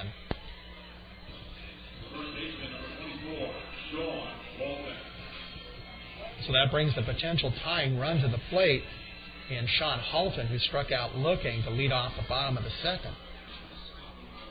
Halton has 5 home runs this year and 137 at-bats. Batting right-handed. First pitch by Hyatt, breaking ball pulled hard into left field for a base hit. Charging the ball is Myers to get the ball back in. Manager Bob Missick holds up Komatsu at third, so the bases are loaded with nobody out. The left fielder, number 33, Brock Helgard. So that'll bring up left fielder Brock Helgard. We had a high fly ball to deep left field his first time up that was caught on the warning track. Leads the team in home runs with 7. Time call and coming out to talk to Hyatt is the pitching coach for the Threshers, Dave Lundquist. Excellent opportunity here for the Manatees to get back in the game, as the Threshers scored 2 runs in the first, and then Anthony Goes hit a solo dinger in the second to make it 3-0. But now the Manatees have Komatsu on third, Salome on second, and Halton on first with nobody out. You would think that with a 3-run lead and nobody out, that the Threshers' defense probably would play deep looking for a double play. They'd probably give up a run to get 2 outs here. All right, back to business here. Third baseman Mencken is playing just a step off the grass on the infield. The rest of the infield deep. First pitch by Hyatt to Kelgard. Fastball misses down and away, and the count's 1-0. Mencken takes a couple of steps back now, so the infield is in fact deep, looking for 2, and they'll sacrifice a run. 1-0 pitch to Brock. Fastball hits the outside corner. The count's 1-1. Brock has the power. 20 dingers last year, 7 this year. This one's a grounder up the middle to the shortstop, and he bobbles it. It goes past him in the center field for a base hit. 1 run in. The throw to the plate of the second runner is in. And the Manatees have cut the deficit to 3-2. Threshers shortstop Trey Hanzawa, ranging to his left, could see an opportunity for a double play, but he bobbled the ball, and it got through him in the center field for a base hit. So that's for sure going to be an error on Hanzawa, allowing Komatsu to score and allowing Salome to score. Halton holding at second and Kilgard at first. Juan Sanchez at the plate, shows bunt, pulls the bat back, and it's taken away, ball 1. Minkin at third, charging as soon as Juan squared around to show bunt. Manatees back in the ball game now. They trail just 3-2. Shows bunt again and takes the pitch, and the count's 2-0. The official scorer has credited Brock Kilgard with a single, it appears. Takes the next pitch, and it's 3-0. Because it's showing 3 hits and an error now. So if Kilgard reaches on the single, that would assume that Halton goes to second on the single. And so you would say Komatsu scores on the single. This pitch taken for a strike, and the count's 3-1.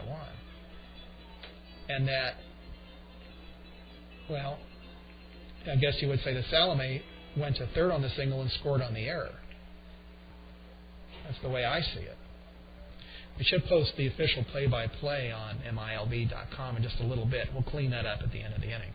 Here's a bunt that rolls up the first baseline foul, and the count goes full, 3-2. On deck is Scott Krieger. One of the miracles of the Internet in the last couple of years is that it's allowed minor league scoring to be fully automated, and you can get results in just a few seconds. 3-2 pitch is fouled back over the net and bounces off the facade of the press box to the right of us and bounces back into the stands, and the count remains 3-2. If you go to the minor league baseball website, MILB.com, click on scoreboard on the menu bar, and then select Florida State League, you can see all the box scores for today's games. 3-2 pitch is a high fly ball arcing down the right field line back into foul territory, and the count remains 3-2. So when you get to the Florida State League box scores and you look up Clearwater, Brevard County, you'll see 2 options. One says box, which is a box score. The other one is a recap, which is play-by-play. And somebody to my left here in the press box enters the statistics play-by-play into the system. This one is fouled again over on the first base side, bounces off the very edge of the right seat of the press box. The count remains full, 3-2. So because they don't make any announcements here in the press box as to what the rulings are, about the best we can do is look up on MILB.com once it gets updated and see what the ruling was. 3-2 pitch is a fly ball falling the opposite way on the right side. It's caught by the right fielder Mitchell in short right field near the foul line for the first out. Mitchell had to come a long way for that, and he one-handed it with the glove, and it looked for a moment as if he might stumble or fail to get to the ball in time. But he caught up with it. So 1 out. Kilgard still at first, Halton still at second, and that'll bring up the number 8 hitter, Scott Krieger. Scott was caught looking, striking out to lead off the top of the third. Once again, the Manatees have cut the deficit to 3-2 with the tying and leading runs on base. First pitch by Austin Hyatt. Fastball hits the outside corner, strike 1. Almost totally sunset here. There's a chopper rolling slowly to the third base side of the pitcher's mound, gloved by Hyatt himself, who goes on to first for the out. So Krieger gone 1-3. Advancing to third is Halton, and advancing to second is Kelgard. And with 2 down and runners on second and third, that'll bring up Anderson De La Rosa, who flied out to right in the third. A base hit here could conceivably give the Manatees a lead. But you got 2 big guys on the base pass. Sean Halton, 6'5", and Brock Kelgard, 6'5". 2 tallest players on the team. Now, I'm not saying big guys are slow, but they don't tend to win very many track meets. First pitch of De La Rosa is taken, strike 1. Manatees will just take a simple little dinker that'll get the tying run in from third. 0-1 pitch from Hyatt. Misses far and away with an off-speed pitch, and the count's 1-1. As we were saying, you look at Hyatt's numbers. He made the All-Star game, and at times he seems to be dominant, and then at other times, like right now, where they just chip away at him. 1-1 pitch, swung on and missed. Fastball up in his eyes, and the count's 1-2. And that's really what pitching is all about. If you want to get to the big leagues, is you can't blow people away with raw stuff. You've got to learn how to place your fastball where it is that you want it. You have to learn control of your curveball and your other secondary pitches, and you have to understand how to fool the batter. 1-2 pitch is sliced line drive over the second baseman for a base hit. That'll bring in Halton. Here comes Kelgard to throw to the plate. Safe. Going to second is De La Rosa, and the Manatees take a 4-3 lead.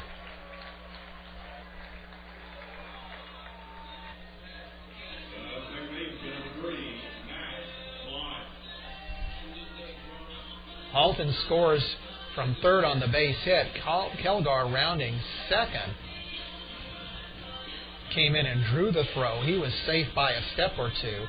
And on the throw, De La Rosa advances to second. So the Manatees have now rallied here in the bottom of the fourth from a 3-0 deficit to a 4-3 lead. You go back to the top of the lineup to Matt Klein. First pitch to Matt, down in the dirt and away, and it's blocked by the catcher Naughton. 1-0. Klein flied out to center and singled. Nobody really stirring in the Threshers bullpen. Somebody seems to be trying to just warm up his body, but I don't know if that's a pitcher or not. Fastball misses away, and it counts 2-0. As we said with the Threshers, any visiting team bullpen down the left field line, it runs parallel to the left field fence, and all we can see is maybe from the torso or the letters up, and in fact, whoever that was is now leaning over the left field fence watching. 2-0 pitch, fastball hits the outside corner, and it counts 2-1. Well, nice to see the Manatees show some life after losing 4-0 on Monday and 10-1 last night. As we said, this is the last game of the first half, so in terms of the first half title standings, both teams eliminated. There's really no reason to play other than for pride and for statistics, and certainly something to be proud of so far as they've rallied, take the lead. Fastball misses, and the count's 3-1. Klein bats right-handed, and the outfield alignment, Myers in left is a couple of steps into left center. Center fielder Goes is a good 10 feet into right center, and Mitchell a couple of steps towards the right field line. 3-1 pitch, high and away, ball 4.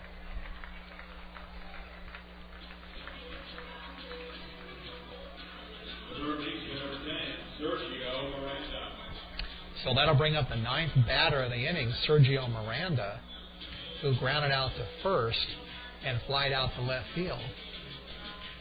They're getting a little bit more serious over there in the Clearwater bullpen, as we see a couple of bodies up and we see a catcher run down towards behind the plate there, and we see somebody starting to toss now in the Clearwater bullpen. And a lookout looking over the fence. Miranda batting left-handed. Looks back at the runners, and first pitch misses down low, 1-0. I mentioned that out behind that bullpen is a tiki bar, and there's a wooden patio area for parties, although nobody's out there tonight. 1-0 pitch, inside corner, 1-1. And I think Sergio's a little surprised by that, so am I. I thought it was down low. One of the first games I brought my wife to here, we took a walk down there to that patio, and I said to her, okay, next pitch is going to come right at us, and wouldn't you know, bounce right in front of us for a home run. Miracles like that impress your spouse into thinking you know more than you really do. Next pitch misses, and the count's 2-1. The sun is pretty much set here. It's fallen behind the stands on the right field side, and the lights are taking full effect, so you don't have to worry about that sunlight affecting the defensive players on the left side of the field. Miranda swings and misses at a fastball, and the count now goes to 2-2. On deck is Eric Komatsu. Anderson De La Rosa at second, Matt Klein at first. Manatees trying to add a 4-3 lead. Hyatt steps off and looks back at De La Rosa, who walks back to the bag. Neither the second baseman Garcia or the shortstop Hanzawa were heading towards the bag, so that was just a little look-see. 2-2 pitch is a little chopper off of the plate that's fielded by the pitcher Hyatt, but the home plate umpire Brad Dunn rules that it bounced off of Miranda, so it's a foul ball, and the count remains 2-2. De La Rosa off of second, Klein off of first, and the 2-2 pitch is a ground ball sliced the opposite way to third, Minkin across the diamond to Ruff for the final out. But the Manatees stage an impressive rally as they put up on the board 4 runs on 3 hits. A walk, 2 walks. Actually, I see 3 walks, an error, and 2 left. We've gone 4 here at Space Coast Stadium, with the Manatees now leading the Threshers 4-3. I'm going to take off the headset for a second because I need to turn the lights off, or the lights on here in the press box, and I'll be right back.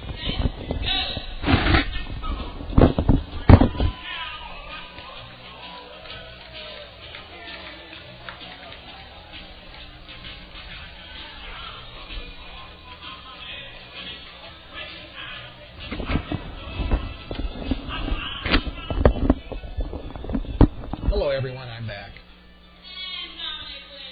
If you're interested in single-game tickets for Manatees games, tickets are only $7 each, and all seats are general admission, so the only exception being for people who have bought season ticket packages. Those seats have yellow stickers on them saying they're reserved, and once you buy your $7 ticket, you can go sit anywhere else in the stadium that you want. We said they're only $7 each, unless you're a student or if you are in college, or excuse me, if you're in the military. If you bring a military or a college ID, you can buy tickets for $5 each. Children under age 2 do not require a ticket unless they occupy their own seat. To order tickets, there are several ways to do it. The easiest way, of course, is just to walk up to Space Coast Stadium on game day with a capacity of 7,500. Because we are the spring training home of the Washington Nationals, there's plenty of room for you. So we typically don't sell out. But you can also order through the Manatees website at www.manateesbaseball.com. Let's get that right, manateesbaseball.com. Or you can just call the box office at area code 321-633-9200. That's 321-633-9200. All right, top of the 5th, for the first time, the Manatees have the lead. First pitch by Willie Peralta, bunt shown by Derek Mitchell, and he did go around, and the count's 0-1. Mitchell will be followed by Darren Ruff and Steven Sussdorf. Well, let's see if having that lead settles down Willie Peralta. He got the side in order in the 4th on 3 ground balls. Next pitch is taken in, and the count's 1-1. Peralta, when he's right, not only is the velocity in the mid-90s, but he gets a lot of ground ball outs. This is a breaking ball hung up in the eyes of Mitchell, and he swung way early and yanked it into the railing in front of the Clearwater dugout. The railing on both dugouts has chain link, so the ball can't get through the fencing there into the dugout. 1-2 pitch. Sweeping breaking ball misses away, and the count's 2-2. On deck is Darren Ruff. Mitchell struck out in the first and grounded out to first in the second. Here's a hard grounder past the third baseman, Miranda, into left field for a base hit. Fielding the ball is Kilgard, who gets the ball into the shortstop, Sanchez. The first baseman, number 12, Darren Ruff. And Derek Mitchell is on with a leadoff single. And that'll bring up the cleanup hitter, Darren Ruff. Darren struck out and grounded to short. Derek Mitchell at first, definitely a stolen base threat, 13 for 14. First pitch by Peralta is a breaking ball that misses away, 1-0. Third baseman, Miranda, playing even with the bag, maybe about 5 or 6 steps off the bag. Next pitch misses away and the count's 2-0. The infield again, Halton at first, holding on Miranda. Klein at second, Sanchez at short, and Miranda at third. Brock Kelgard in left, Eric Komatsu in center, and Scott Krieger in right. Here's a hard grounder down to second. Klein bobbles it, tosses to the shortstop Sanchez, who drops it, and safe at second will be Mitchell, and safe at first is Ruff. Now let's see if an error is charged there, and yes, it will be. Now, who gets the error? We don't get an indication on the scoreboard. All it says is there's an error. So once again, we're going to have to wait for the minor league baseball website to update and tell us who got charged with the error there. I'm going to guess probably Sanchez, because even though Klein bobbled it, first pitch gets past De La Rosa and gets to the backstop, so the runners will advance to second and third. Ruff moving up to second on the wild pitch. And moving up to third is Mitchell. In any case, I was going to say that I think the error would probably go to Sanchez, because even though Klein bobbled it, he recovered in time to toss it to Sanchez, who was on the bag to get the force of Mitchell, but he dropped the ball. And now the first pitch by Peralta went to the backstop, and again, we don't get a ruling on wild pitch versus pass ball, but I'm going to guess that was a wild pitch. 1-0 pitch by Peralta is a line shot up the alley, left center field. That's going to score both runs and give Clearwater the lead. Komatsu fields the ball, gets it into second, but not in time to catch Sussdorf, who's into second with a double. Scoring are Mitchell and Ruff. And Clearwater is back in front, 5-4. Here comes pitcher Fred Dabney. This is 3 times that Dabney's come out and once that Bob Nissick has come out.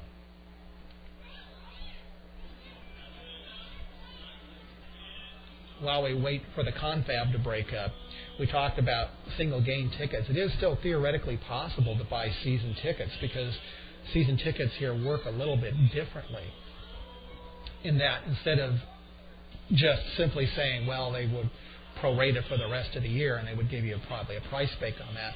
What happens is you have the option to say, well, there were 70 games originally, so we will give you 70 tickets.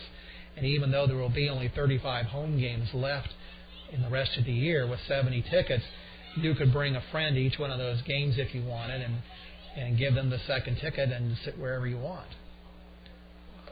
Okay, first pitch, a breaking ball to Naughton, misses high and away, and the count's 1-0. Peralta take a look at the runner back at second, and this pitch is a high fly ball into right center field. Giving ground is Krieger, who has it in right center field for the out. Tagging and advancing to third is Sussdorf. So a deep fly ball by Naughton advances Sussdorf to third. And with one out, that'll bring up the left fielder, Darby Myers, who's grounded out and walked. Well, this game is starting to evolve into what former WWE wrestling commentator Jim Ross would call a slobber knocker. Infield drawn in, and the first pitch is a grounder down the third baseman, Miranda, who looks the runner back, goes on to Halton at first for the out. There's a 2-hop ground ball that was hit hard up in the end. It took a high hop, but it got to Miranda so quickly that there was really no opportunity for Sussdorf to try to score. So 2 down, and the infield can play back with Sussdorf on third, and that'll bring up the third baseman, Kirby Minkin. It's a bit of a shift on for him. First pitch by Peralta, breaking ball hits the outside corner, strike one. Matt Klein playing a couple of extra steps over towards first at second base, and Sean Halton almost on the line at first. It's a slow bouncer over the head of Peralta, rolling to Klein, flips to Halton. Did he get him? Yes, he did.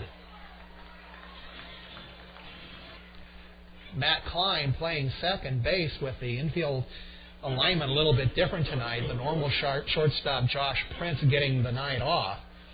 So Matt Klein has shifted from third to second. Sergio Miranda's at third base. Juan Sanchez at short. So Klein charging on that ball. It got over the head of Peralta.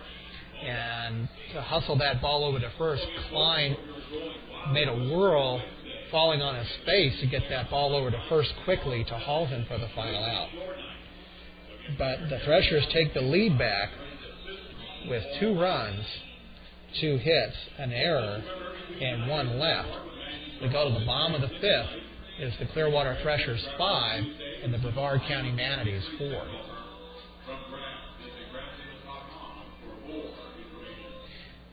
I promised I'd get back to you on the scoring in the bottom of the 4th. So let me walk through what MILB.com has online now. Bottom of the 4th led off with a walk by Eric Komatsu, and then Angel Salome singled to advance Komatsu to second. Sean Halton then singled to load the bases. The official scoring then is with the bases loaded that Brock Kelgard reached on a force attempt. It was a fielding error by shortstop Troy Hanzawa. So Halton not credited with a single there. It was a fielder's choice that put Halton on first. And it says that the error was charged to Hanzawa. Komatsu and Salome score on the error. So I'm assuming those runs are unearned. And then Sean Halton went to second. So that's how that developed. Okay, bottom of the 5th. We're averaging, both sides are averaging a run an inning. 5 innings, 5 runs for the Threshers. For the Manatees, 4 appearances at the plate, 4 innings and 4 runs. 5 runs, 8 hits, 1 error for the Threshers, and 4 runs, 4 hits, 2 errors for the Manatees. Eric Komatsu, just as he did in the last inning, leads it off, followed by Angel Salome and Sean Halton. First pitch by Austin Hyatt. Pop foul back this way over the net, and it bounces into the stands about 20 feet to the left of us. Count 0-1. Try to get you some official score rulings and some of those plays that occurred in the top of the 5th. 0-1 pitch. Fastball taken high, and the count's 1-1. We were saying earlier that the automation of minor league baseball statistics has been very impressive the last couple of years. This pitch, a slice foul down the left field line, curling back into the aluminum bleachers, and the count is 1-2. For many years, minor league baseball contracted with Hal Sports Data. Those of you who are a little bit older recognize that name. Hal Sports Data collected baseball statistics from major and minor leagues for many years. 1-2 pitch. Fastball taken low, and the count's 2-2. And then about 4 or 5 years ago, after Major League Baseball decided to form a business entity called MLB Advanced Media, or as it's commonly known, BAM, within the business, swung on a miss on a changeup, and down goes Eric Komatsu. That's the 4th strikeout for Austin Hyatt. And that'll bring up Angel Salome, who reached on grounded out in the first inning, actually forced Komatsu at second, and singled in the 4th. In any case, I was telling you Major League Baseball formed, there's a breaking ball in the outside corner for a strike on one, formed an entity known as MLB Advanced Media, or as it's known, BAM for short, BAM.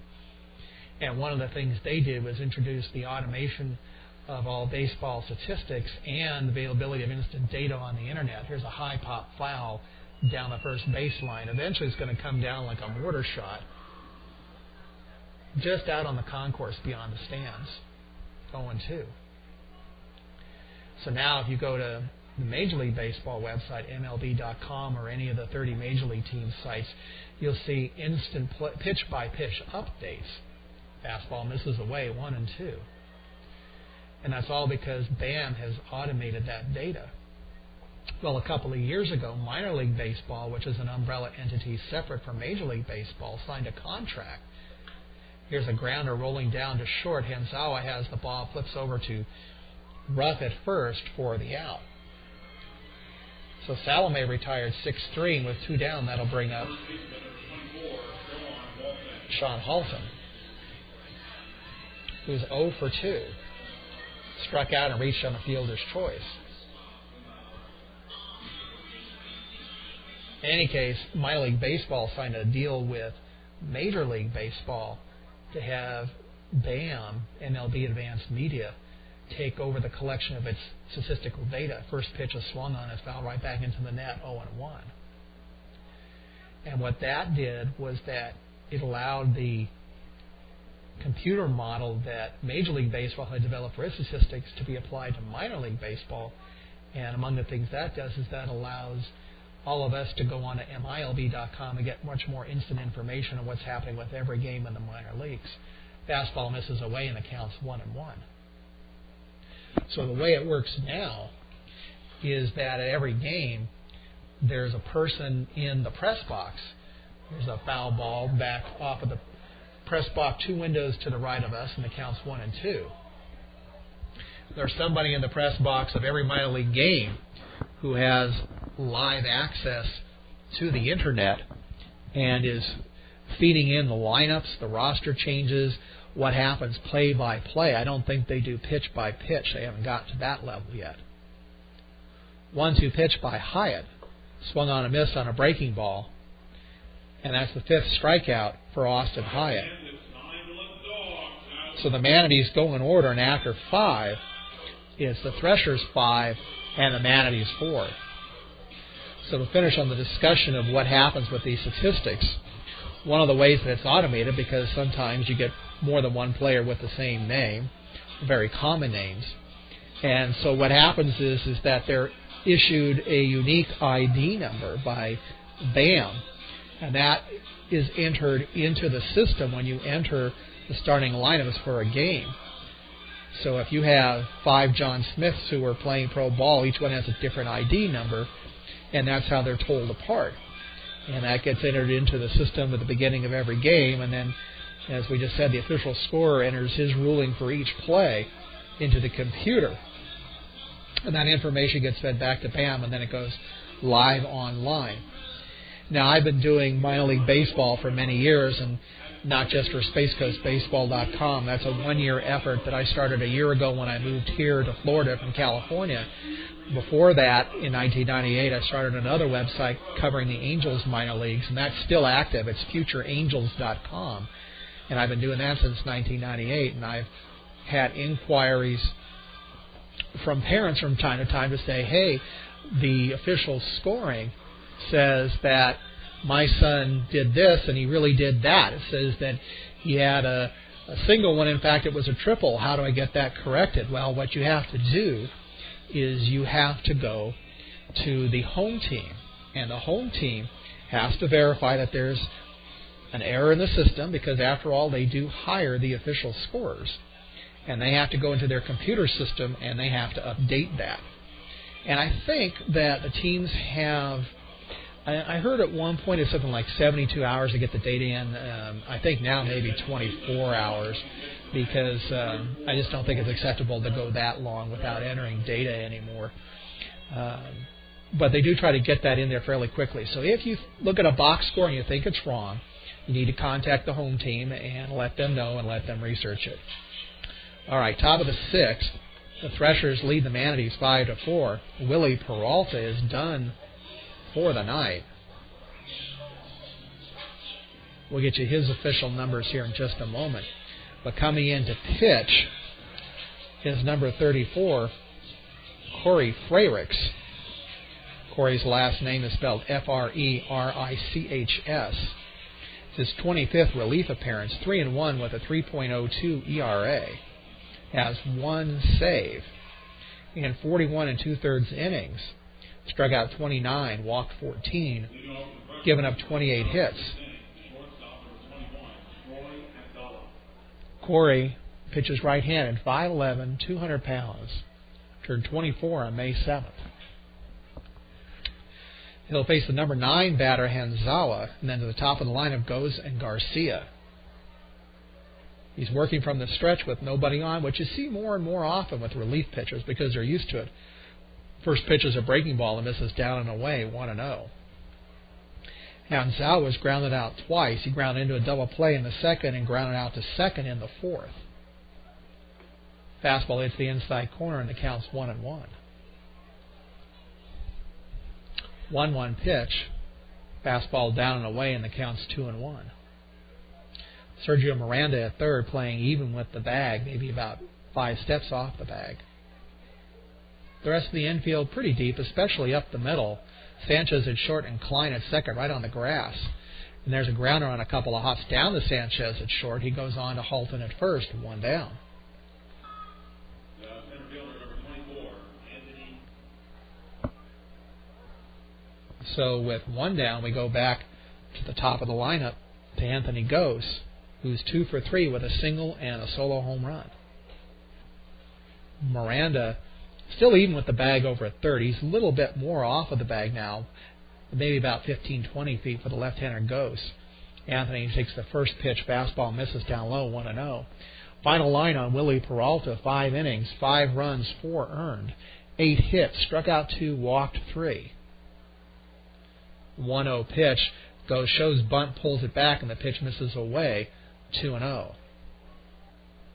You may have heard the old notion of Pavlov's dog, the dog that's taught to drool anytime he hears a bell, regardless of whether or not he's being fed. And you see the same thing when these batters, line drive right past Frerichs up the middle for a base hit. That was a shot hit back at Corey. He didn't even have a time to get the glove up. It was waist high, and it got right past his left hip into center field for a base hit. So Frerichs family, he's just fine. Gose now 3 for 4, and that brings up Harold Garcia. And a reminder that Gose at first leads the Florida State League in stolen bases with 25. But he's also been caught 19 times. That also leads the league. First pitch by Corey. Oh boy, they're picking on Frerichs again. This is off his glove. Goes to the shortstop for 1, who then goes on to first. Now let's see. It looks like he did not get the runner in time. Sanchez fielded the ball after it went off of Frerichs. He picked up the ball and he stepped on second, but it was not in time to get Gose. So Gose is safe at second.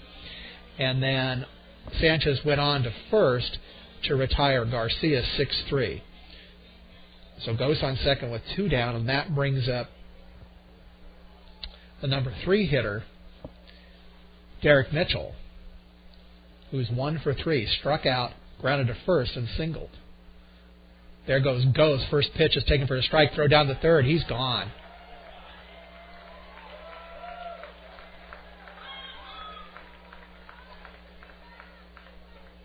Manatees were all over that because Anderson De La Rosa was set up outside with the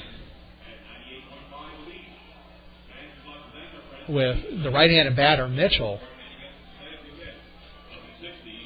But De La Rosa was set up on the inside then, and he took that pitch inside and just gunned it right down to third, where Miranda was waiting to tag out Gose. So Gose was caught for the 20th time this year. That again leads the league. No runs, 1 hit, no errors, nobody left. Mitchell will be at the plate when we resume in the bottom of the 6th, and the Threshers continue to lead the Manatees by a score of 5-4. wanted to go over a couple of official rulings that occurred in the top of the fifth because we weren't quite sure who was being charged what. In the top of the fifth, Derek Mitchell singled, as we know. And then with Darren Ruff at the plate, he hit a grounder to Matt Klein, who bobbled and tossed to Sanchez. The official ruling on that is that Klein is credited with an assist and then give an error to the shortstop Juan Sanchez. So in your scorebook, you'd put 4-E6. And then we said that Mitchell and Ruff advanced, and that was officially ruled as a wild pitch. So we're caught up on all the technicalities.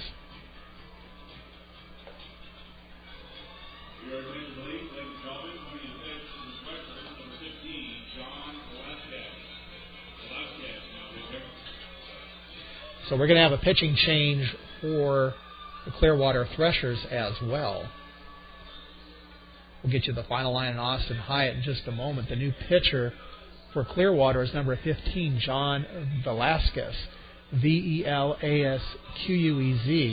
First name is spelled Jon. 24 years of age. 6'1", 185. Right-hander is out of the Bronx.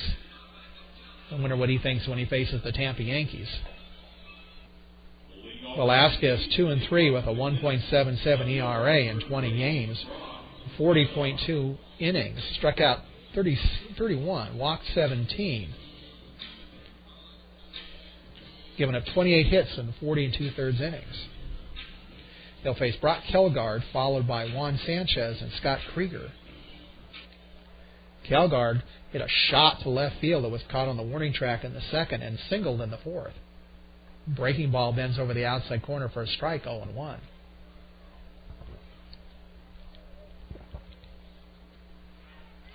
Game's calmed down a little bit. There's a high pop fly on the infield coming back towards the net and falling behind the net, right behind home plate.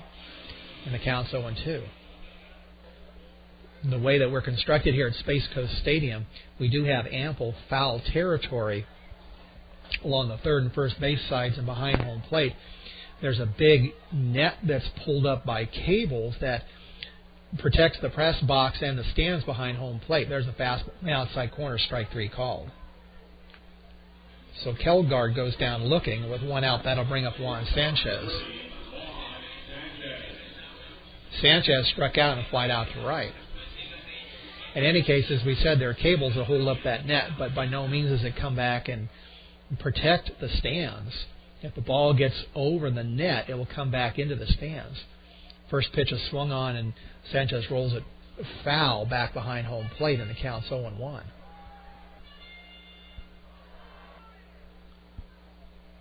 Next pitch is a breaking ball swung on and missed, and the count's 0-2. Sanchez batting right-handed. The center fielder goes as a good 15 feet or so into right center field. 0-2 pitch by Velasquez is a big bender, and it's a slow roller down to the shortstop Hanzawa, who goes across the diamond to Ruff for the second out. We've seen that a lot here in the Florida State League, that center fielders tend to shade the opposite way with many batters. And I tend to think that that's more of an indication at this level that they're figuring either a lot of the batters cannot get around on fastballs, and or that the pitchers tend to pitch them outside and force them to hit the opposite way. All right, Scott Krieger at the plate. First pitch is a fastball, and it's hit the opposite way, slices into the stands off of the aluminum roof on the first base side beyond the press box, and the count's 0-1. 0-1 pitch is another bender that misses, and the count's 1-1. Velasquez definitely does seem to like the breaking ball.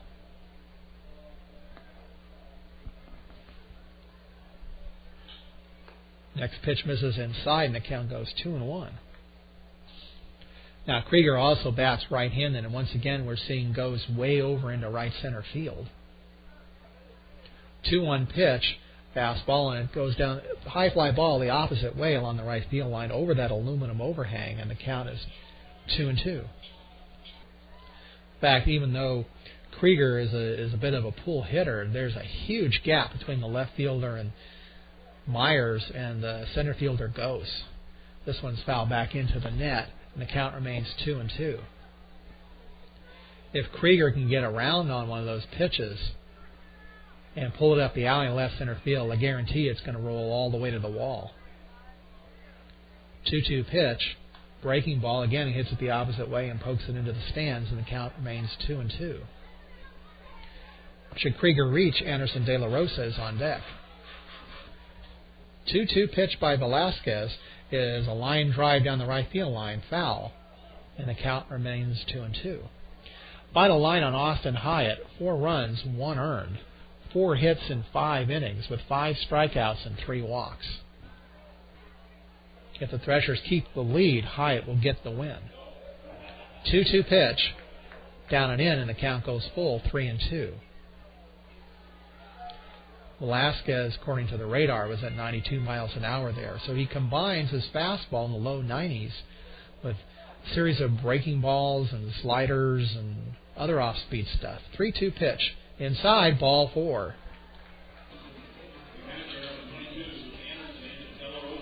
So Scott Krieger reaches base for the first time in this game. That's his 6th walk. He had 33 at-bats coming into the game. And that's his 6th walk since joining the Manatees, now in his 12th game. And that'll bring up Anderson De La Rosa, 1 for 2, with a fly out to right and a critical 2 RBI single in the 4th that gave the Manatees the lead. Swings and hits a high pop fly on the infield. Third baseman, the catcher, calling for it. It's the catcher, Naughton, who has it halfway between home and third for the out in foul territory. No runs, no hits, a walk, and 1 left. And after 6, it's the Threshers 5, the Manatees 4. Once again, if you want to email me, that email address is home@spacecoastbaseball.com. Home@spacecoastbaseball.com. Or you can go to the homepage at www.spacecoastbaseball.com, and there's a link at the top that says, click here to email spacecoastbaseball.com. Once again, this webcast is being done for free by spacecoastbaseball.com to get the Manatees out on the air for 15 home games this year because they do not have a radio contract. And so we know that there are players, parents, loved ones, Manatees fans, Brewers fans, and other folks out there who want to keep track of what's happening here in Brevard County. So if you appreciate the effort and you like what you hear and you'd like to help support this effort and keep it going, please consider making either a one-time donation or signing up for a $5 a month voluntary subscription to help support the site. There's a link on the homepage at spacecoastbaseball.com which will tell you how you can help. Going to the top of the 7th here with the Threshers holding on to a 5-4 lead over the Manatees. Corey Frerichs coming out for a 2nd inning of work. He will face Derek Mitchell, who was left at the plate in the 6th when Anthony Ghost was thrown out trying to steal 3rd. And then the number 4 hitter, Darren Ruff, and the number 5 hitter, Steven Sussdorf.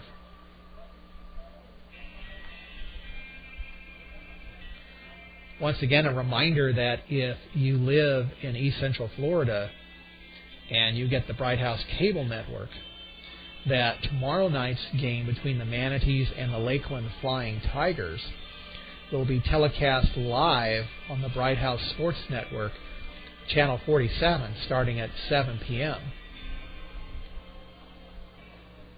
Corey Frerichs down to his last warm-up pitch. Anderson De La Rosa getting ready to take it and fire it down to second. All right, fans, leading off the top of the 7th inning for the Threshers, we welcome back to Deer Banner, presented by Bud Light. It's the right fielder, number 11, Derek Mitchell. So Derek Mitchell comes to the plate. Struck out in the 1st, grounded out the 1st and the 2nd. Singled in the 5th. And then he reached on second base on that error by Sanchez and later scored. Defense playing him pretty much straight away. And the first pitch by Frerichs, fastball misses down and away, ball 1. As we said, regular Shortstop Josh Prince has the night off. This is a grounder off the front railing of the Clearwater dugout on the third base side, and the count's 1-1. So the infield lineman a little bit different. Matt Klein's moved over from third to second. Juan Sanchez is at short, and Sergio Miranda is at third. And versatility is a good thing in the minor leagues because the more positions you're familiar with, you improve your chances of going to the big leagues. Swung on and missed by Derek Mitchell, and the count goes 1-2. Not everybody is going to be a superstar guaranteed to play one position for his entire career. In fact, you might remember that Cal Ripken Jr., who broke Lou Gehrig's consecutive game streak, swung on and missed, a fastball up in his eyes, and Mitchell goes down swinging for the first out. That's the first strikeout for Freyricks, and that'll bring up number 4 hitter Darren Ruff. But you might remember that Cal Ripken Jr. went between shortstop and third base several times in his career with the Orioles based on what their need was. Babe Ruth actually was a pitcher early in his career. First pitch to Ruff, fastball misses up, ball 1. In fact, Babe Ruth was a star pitcher with the Boston Red Sox, but he could hit so well that when he joined the Yankees, he became their full-time right fielder. Next pitch by Freyricks, fastball outside corner, 1-1. If you go back and look at the statistics for Ruth's career, you'll see that he still pitched from time to time over the years. 1-1 pitch, breaking ball, and it comes across the plate, and the count's 1-2. I think if you look at the careers of almost any superstar in the Hall of Fame, you'll see that in the minors they got exposed to different positions. 1-2 pitch by Freyricks. Swung on and missed, strike 3, 90-mile-an-hour fastball that Ruff couldn't catch up with. So 2 strikeouts in this inning for Freyricks. And that'll bring up the DH Steven Sussdorf, who singled, was hit by a pitch, and doubled. Mike Schmidt, of course, the Hall of Famer third baseman for the Philadelphia Phillies. If you look at his minor league stats, he actually was more of a second baseman than a third baseman his AAA year. Fastball outside corner, strike 1.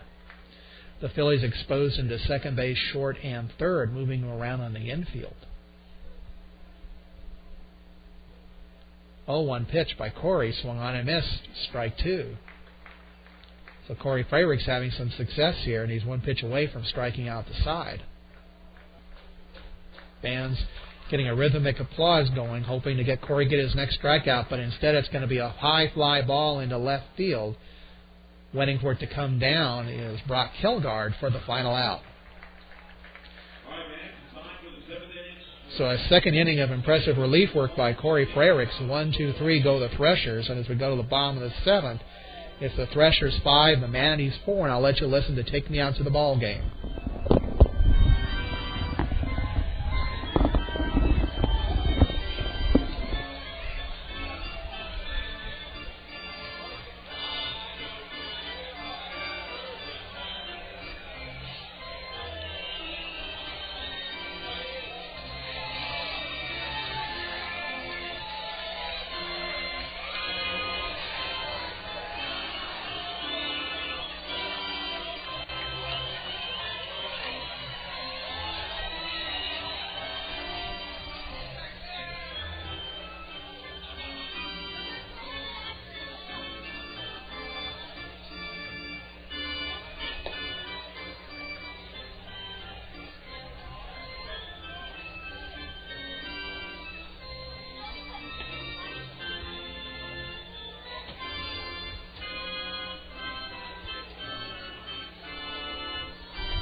Bottom of the 7th, Clearwater still leads Brevard County by a score of 5-4.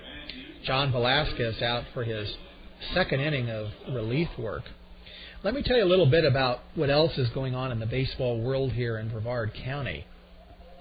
The complex we're in is actually called the Carl Barger Complex. It's owned by Brevard County. Space Coast Stadium is actually owned by the county, and it's leased by the Washington Nationals, who use it as their spring training facility. Just north of this stadium is a grass parking lot and then a number of minor league fields that are used by the Nationals as their year-round minor league complex. And they have a team that's playing in the Gulf Coast League that just started play this week. On Monday, they beat the Palm Beach Cardinals by a score of 4-2. So they'll be playing for the next 2 months, and those games are actually free to attend. More on that in just a moment as Matt Klein steps in to lead off the bottom of the seventh. First pitch by Velasquez. Breaking ball, strike one. John does like that curveball. Matt Klein flied out to center, singled, and walked. Matt Klein apparently unhappy with the call as he's walking away, and the umpire telling him to get back into the base. Technically speaking, there is a rule in the minor league rule book that says that a batter is not supposed to leave the box unless he's granted time by the umpire. 0-1 pitch, fastball inside, 1-1. In any case, we have the Florida State League that the Manatees and Threshers are in, which is considered advanced Class A. There's another league, the Gulf Coast League, that parallels that in Florida. Breaking ball misses away, and the count's 2-1. And that's Rookie A, which is considered the lowest of the 6 levels in minor league baseball. 2-1 pitch, fastball misses inside, 3-1. So the Gulf Coast League Nationals play in that, and that's a half season. It's made up primarily of youngest players, guys just chosen in the draft. Here's a hard line drive foul down the left field line off of the aluminum bleachers, and the count goes full, 3-2. But camp games, as they're often called, are the great unknown secret in minor league baseball, because you can walk into the camp of any one of 30 major league organizations and see a camp game for free. They're official games. They count in the statistics. 3-2 pitch is a line drive up the middle for a base hit. Matt Klein rounding first. Anthony Goes fielded in right center field. So Matt Klein is on with his second single. So that'll bring up third baseman Sergio Miranda, who grounded to first, flied out to left, and grounded to third. Now let's see if he'll be bunting and attempt to advance Klein to second, who represents the tying run. Third baseman Corby Minkin at third is just a step onto the grass. There's a pickoff throw to first, and diving back in is Klein. Matt being held on at first by the first baseman Darren Ruff. Velasquez comes set. There's another pickoff throw to first. And the thinking by Clearwater may be that Matt's thinking more about swiping the bag than actually being sacrificed over. He's 6 for 15 in stolen base attempts this year. Miranda does bunt, leaves it right in front of the mound, fielded by the pitcher Velasquez, who goes on to the first baseman Ruff for the out. So credit a sacrifice, 1-3 to Sergio Miranda. It advances Matt Klein over to second base. The tying run is in scoring position with one out for Eric Komatsu, who's walked twice and struck out. The schedule for the Gulf Coast League Nationals games, if you want to go to one of those, you go to the SpaceCoastBaseball.com website at the top and click on Vieira Nationals. Here's a looper that's going to fall in left center field for a base hit. Bob Missick is waving Klein around third. Here comes the throw by Myers. It's cut off. Klein scores, and it's a tie ball game.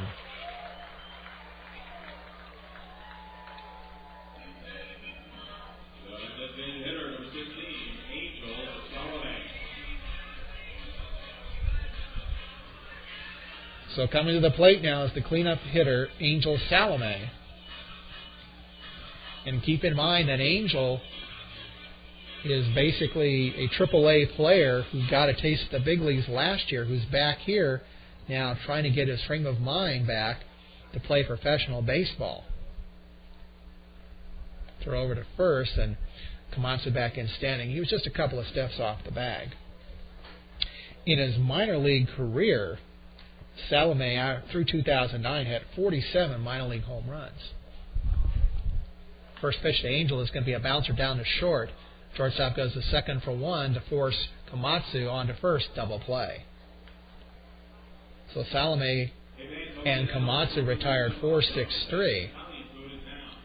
But the Manatees tie it up a run on 2 hits, no errors, nobody left. And after 7, it's the Threshers 5, the Manatees 5. Anyway, to check the schedule for Gulf Coast League Nationals games, go to spacecoastbaseball.com, and on the menu bar, click on where it says Viera Nationals. The list will drop down, and it will give you links to go to both the schedule and the roster. Games are typically either at 12 noon or 10 o'clock in the morning. And as you might imagine, it's very hot here in Florida during the summer. So if you go out there, there are no amenities, there's no concessions. So BYOB, bring your own bottled water. There are bathrooms available, but that's about it. And very limited shading. They do have one aluminum bleacher behind home plate that a lot of the players sit on who aren't in the game, mostly pitchers. And they do have a tent they set up to provide some shading, but that's about it. So come prepared for the environs. And I recommend in particular bringing your own bottled water. But you are welcome out there. Games are free. Where that's located is that if you're coming to Space Coast Stadium, the minor league complex is to the north of us on Stadium Parkway. So you would turn in at the sign that says Washington Nationals Minor League Complex, and if there's no parking available in that parking lot in front of the administrative office, just go south down the next drive and turn right, park on the grass, and then walk in. And it will be obvious where the game is because of the 4 fields in the cloverleaf. Only one has a game going on it. Another mutant spin-off of baseball here in Brevard County is the National Extreme Baseball League, which technically is semi-pro, but I'm getting a kick out of it. And you can check them out at www.n-xbl.com.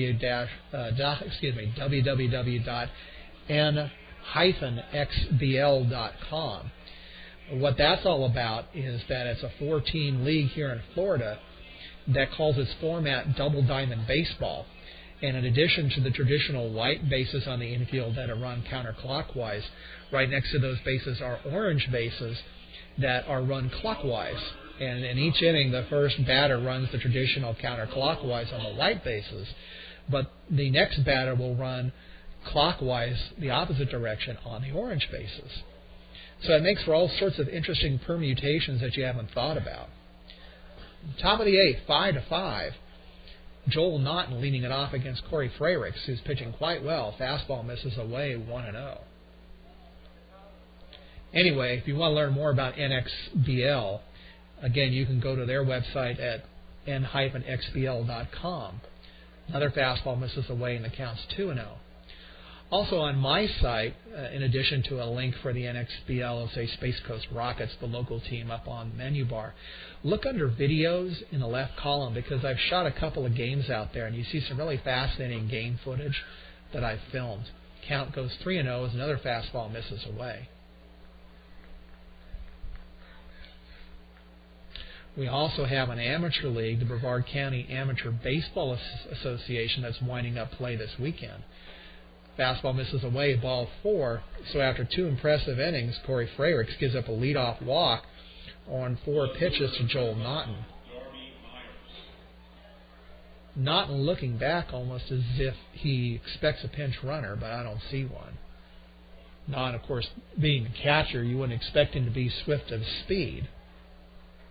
And in fact, he hasn't even attempted a stolen base this year. So that'll bring up left fielder Darby Myers, 0-for-2 with a walk.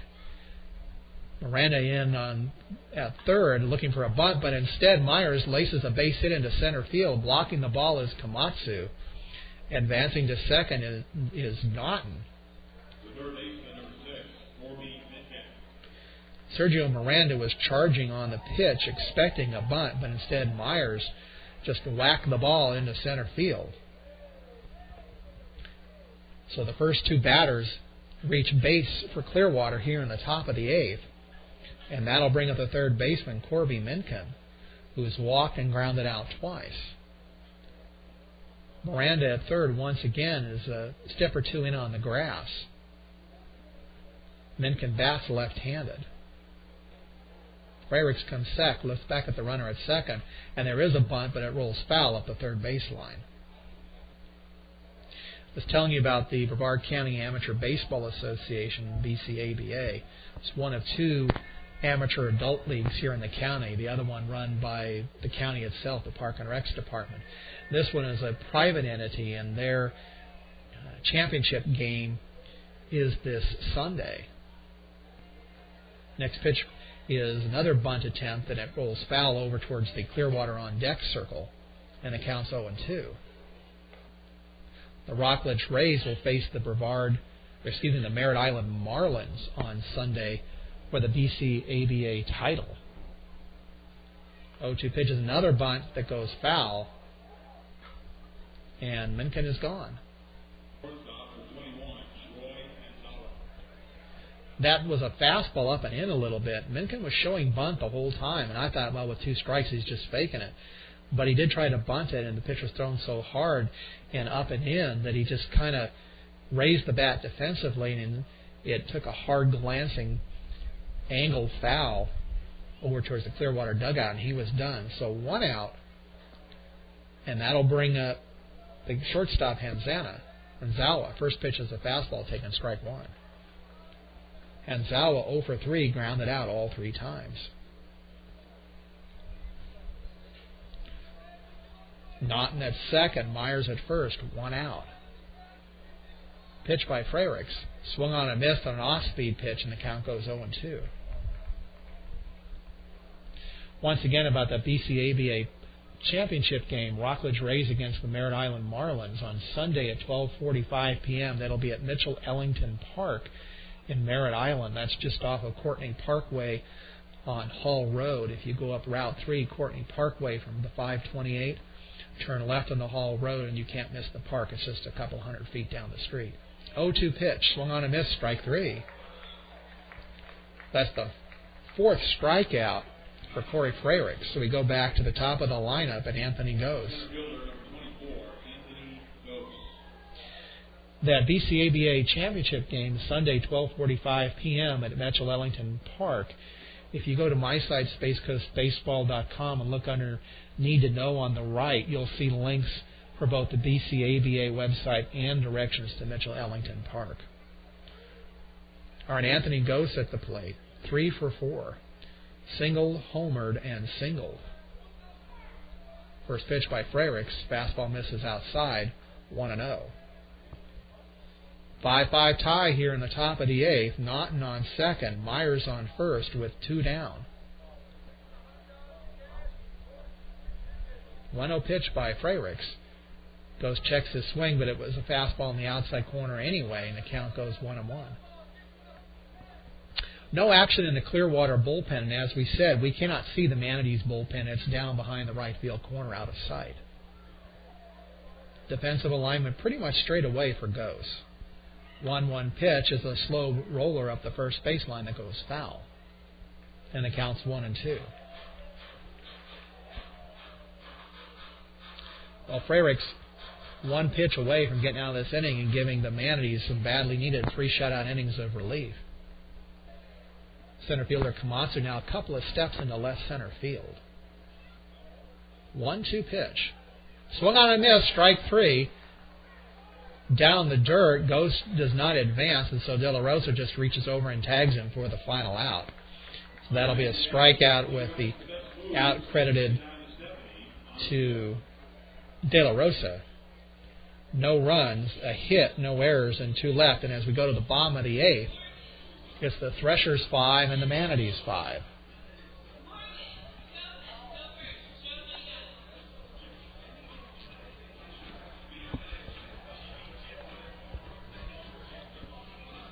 As typical with a lot of minor league promotions or minor league operations, they have on-field promotions between innings.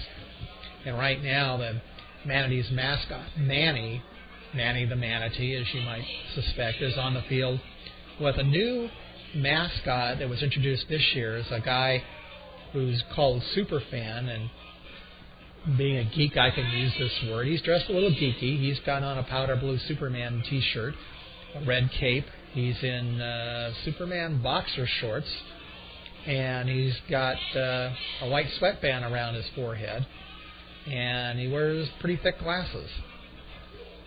It's a look, but he often entertains and dances along with Manny the Manatee. If you're not even aware of what manatees are, of course you can go into Google or Yahoo if you want and Google that, but manatees are sometimes known as the sea cow. They look a little bit like a sea lion, but they are very unique creatures, and they are an endangered species, although they are starting to make a comeback. And certainly Brevard County is one of the places where they're starting to thrive again. Merritt Island Wildlife Refuge is the largest wildlife refuge in the continental United States. It extends all around Kennedy Space Center. And we also have another area called the Indian River Lagoon where the manatees like to swim. So the manatees are a protected species here. And we do everything we can to make sure that they thrive and survive. But they are the most friendly and docile creatures you've ever met.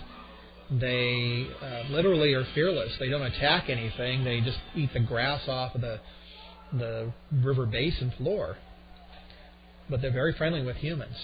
All right, first pitch in the third inning, and a third inning of work by John Velasquez, swung on and missed by Sean Halton. Next pitch by Velasquez, fastball hits the outside corner, 0-2.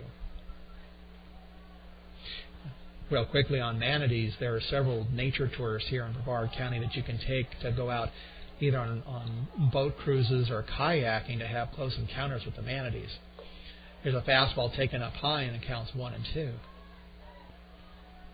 And I believe it's actually illegal for you to touch a manatee, to actively go out and try and touch one. But if they come to you, then I guess it's okay from what I understand. That's what I've been told on those tours. 1-2 pitch is sliced foul past the net on the right side, bounces around, and sure enough, there's a stampede of youngsters trying to get that baseball.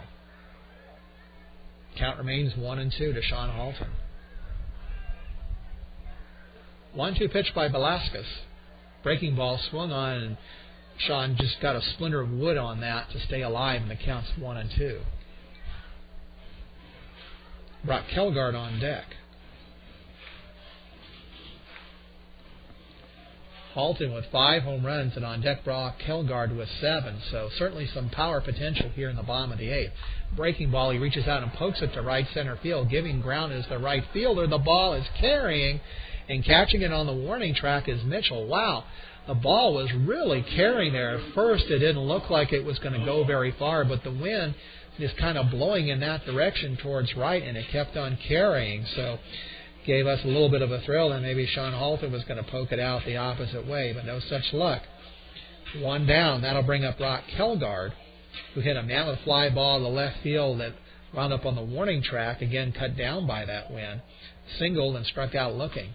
This is a hard grounder, knocked down by the shortstop Hanzawa, and it rolls out in the left field for a base hit where it dies. Hanzawa picks it up himself and gets the ball back in. That's going to be a base hit for Brock Kelgard. So that'll bring up the shortstop Juan Sanchez, who's 0 for 3. Struck out, flied out to right, and grounded out to short. Kelgard takes his lead off at first, and the first pitch by Velasquez, fastball outside corner, strike 1. Still nobody warming up in the Clearwater bullpen. Kelgard at first, 2 for 3 in stolen base attempts. Taking a very modest lead off the bag. There's a throw over to first, and Brock dives back in. 6'5", Brock doesn't have to dive as far as some of the other players on the Manatees roster. Taking a little bit bolder lead now. Velasquez comes set. And his breaking ball is a slow roller down to short. Hanzawa throws it way over the head of the first baseman, and going to third will be Brock Kelgard. Well, Hanzawa's had a bad night, and that was the worst of all. That was an easy ground out, and a heave-hoed it way over the head of the first baseman, Ruff. That'll be an error on Hanzawa. And advancing to third is Kelgard. I would think that Kelgard probably advances to second on a fourth and then to third on the throwing error. So the lead run 90 feet away with one out.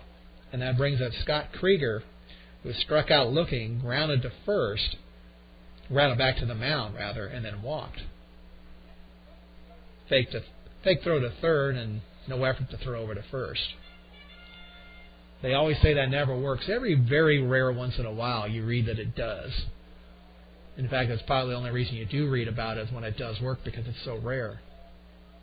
First pitch by Velasquez, breaking ball away. Actually, it's a fastball away, 1-0. Bottom of the eighth and a 5-5 tie, one out. Lead run 90 feet away with Brock Kelgard. Juan Sanchez at first. Infield's playing fairly deep. They're hoping for a double play rather than trying to cut off the run at the plate. Here's a line drive down the left field line. If it stays fair, it is fair. The Manatees are going to take the lead. Here comes Sanchez around third. He's going to score. Stopping at second is Krieger. And they're going to send Sanchez back to third because the ball bounced over the fence in foul territory. So Sanchez will go back to second on the ground rule double. But the important thing is that Kelgard scored. And the Manatees take a 6-5 lead here in the bottom of the eighth, given that they lost on Monday 4-0 and lost Tuesday 10-1, and that they were down 3-0 going into the bottom of the fourth here and looking very listless. You thought there'd be no way they were going to win this game, but they rallied to put 4 runs on the board in the bottom of the fourth. Clearwater scored 2 in the top of the fifth to make it 5-4. The Manatees scored a run in the bottom of the seventh to tie it at 5. Now they've taken a 6-5 lead. Infield is in. First pitch is a breaking ball away to Anderson De La Rosa, 1-0. Sanchez on third, Krieger at second, and the infield is drawn in. They have no choice now. 1-0 pitch to De La Rosa, fastball up and in, 2-0. Still nobody throwing. Well, I take that back. Someone is now tossing in the Clearwater bullpen. What I was about to say is they may decide to work their way around De La Rosa and go to the top of the lineup to climb, but Matt's a much better hitter than De La Rosa. Fastball yanked foul down the left field line. Anderson tomahawked it into the first couple of rows of the box seats down the left field line beyond the tarp. Velasquez can't leave that pitch up. That's what cost him the double to Krieger and almost cost him there with De La Rosa. He leaves it up, and Anderson lines it into left center field for a base hit. Coming in to score Sanchez. Right behind him is Krieger on the single by Anderson De La Rosa, and the Manatees now lead at 8-5.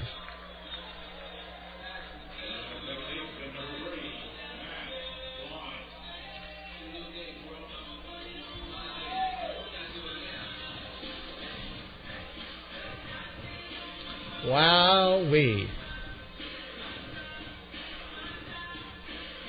Winning sure feels good, especially when you're going to finish in last place for the first half. And you're doing it against a team that you trailed by 10.5 games in the standings.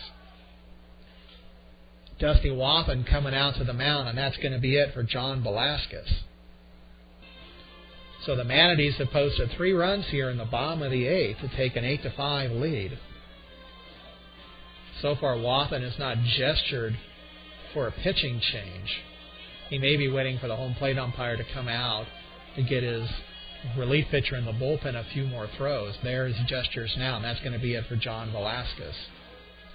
Well, to be honest, John stayed in maybe a little bit longer than he should have. And you can see he's leaving his pitches up. And that's what cost him with the last 2 batters, Krieger, who doubled, and De La Rosa, who singled. While we wait to find out who the new pitcher is, talking about the rest of the homestand, we start the second half tomorrow with a 3-game series against the Lakeland Flying Tigers. Thursday, Friday, and Saturday night here at Space Coast Stadium at 7:05 p.m. Then it's a 4-game series home and away with the Daytona Cubs, who are 75 miles up the road on the I-95 in Daytona Beach. So we'll be in Daytona Sunday evening at 5:35. Then back here at Space Coast Monday night at 7:05. Then it's back to Daytona Tuesday night at 7:05, and back here at Space Coast at 7:05 to close out the month of June. New pitcher for the Threshers, number 22, Tyler Cloyd, C-L-O-Y-D. Cloyd, right-hander, making his 21st appearance of the year, 2-2 with a 4.81 ERA. In 33 2/3 innings, 24 strikeouts, 11 walks. He's given up 41 hits and 3 home runs. Also, once again, a reminder that if you live in East Central Florida and you get the Bright House Sports Network, that tomorrow night's game against the Lakeland Flying Tigers will be televised live on BHSN. I believe that's Channel 47 throughout the system. It certainly is here in Brevard County. And then they will replay the June 12 Florida State League All-Star game that was hosted here by the Manatees on June 12. That'll be replayed on BHSN on Tuesday, June 29 at 7 p.m. Eastern Time. Also, if you go to spacecoastbaseball.com on the homepage and look under videos, on the left side of the screen, you can scroll down a little bit, you'll see 2 videos that I shot from the All-Star game, one of which was the home run derby won by Henry Wrigley of the Charlotte Stonecrabs, Tampa Bay Rays affiliate.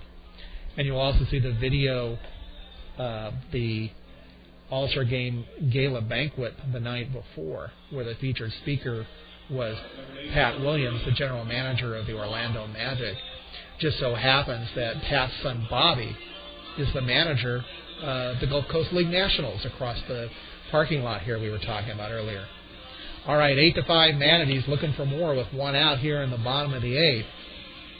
Anderson De La Rosa is on first. We go back to the top of the lineup to Matt Klein, who's flied out to left, singled, walked, and singled. Getting a chance to play second base tonight.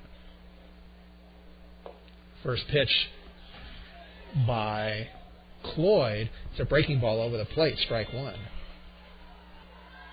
The infield lineman, fairly neutral out in the outfield, goes playing a couple of steps into right center field for Klein. Next pitch by Cloyd. Fastball misses down and in, 1-1. Right-hander Cloyd working off the third base side of the rubber. And it's interesting how you see some pitchers will work from the middle of the rubber. Some get to the extreme third base side. Some get to the extreme first base side. Whatever works for them. Next pitch. Breaking ball blocked by the catcher, but it rolls away. Going to second base is De La Rosa. Not blocked the ball, but it bounced away from him and rolled to his right. And that allowed De La Rosa to move on to second base. I'm going to say that was a pass ball because he blocked it, but he failed to keep it in front of him, and it rolled away to his right. Again, the official score will be on MILB.com in the scoreboard section, as we talked about earlier. Just click on the Florida State League and select Recap, and that'll give you the play-by-play official scoring. 2 on pitch to Klein. Sliced foul on the first base side, and the count's 2-2. On deck, third baseman Sergio Miranda. Well, the fans have been treated to a rare Brevard County Manatees rally tonight. Let's hope it's not over. 2-2 pitch by Cloyd. There's a grounder down to shorthand. Zhao, who's having a tough night, has it, goes on to first for the second out. And advancing to third is De La Rosa.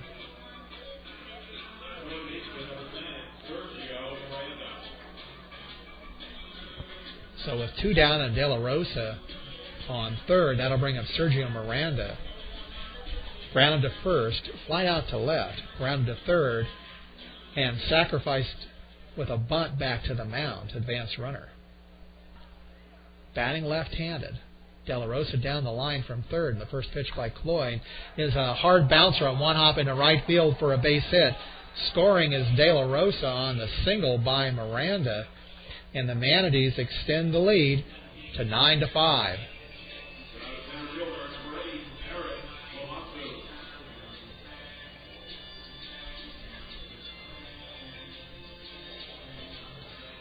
So that'll bring up the center fielder, Eric Komatsu, who walked twice, struck out, and singled. Batting left-handed, has a big hole in the right side with Miranda being held on at first. First pitch by Cloyd is sliced the opposite way, foul, way up over the aluminum bleachers down at the far end of the left field stands and out in the concourse beyond that. As we said, the stands here are horseshoe-shaped, and they're all box seats except for when you get down to the left and right field ends. The last section on the upper level are aluminum bleachers, which pretty much are occupied only during spring training by the Nationals. 0-1 pitch down and in, backhanded by the catcher Naughton, and it counts 1-1. It's a common misperception that the Manatees are somehow affiliated with the Nationals because they are playing in a stadium with Washington Nationals logos all over it, and the Nationals minor league complex, as we said, is across the parking lot, but actually it's a Milwaukee Brewers affiliation. 1-1 pitch by Cloyd. Fastball hits the outside corner, and the count's 1-2. It's the only arrangement in professional baseball where the affiliate of one organization is playing in the stadium of another organization. Everybody gets along pretty well for the most part. 1-2 pitch.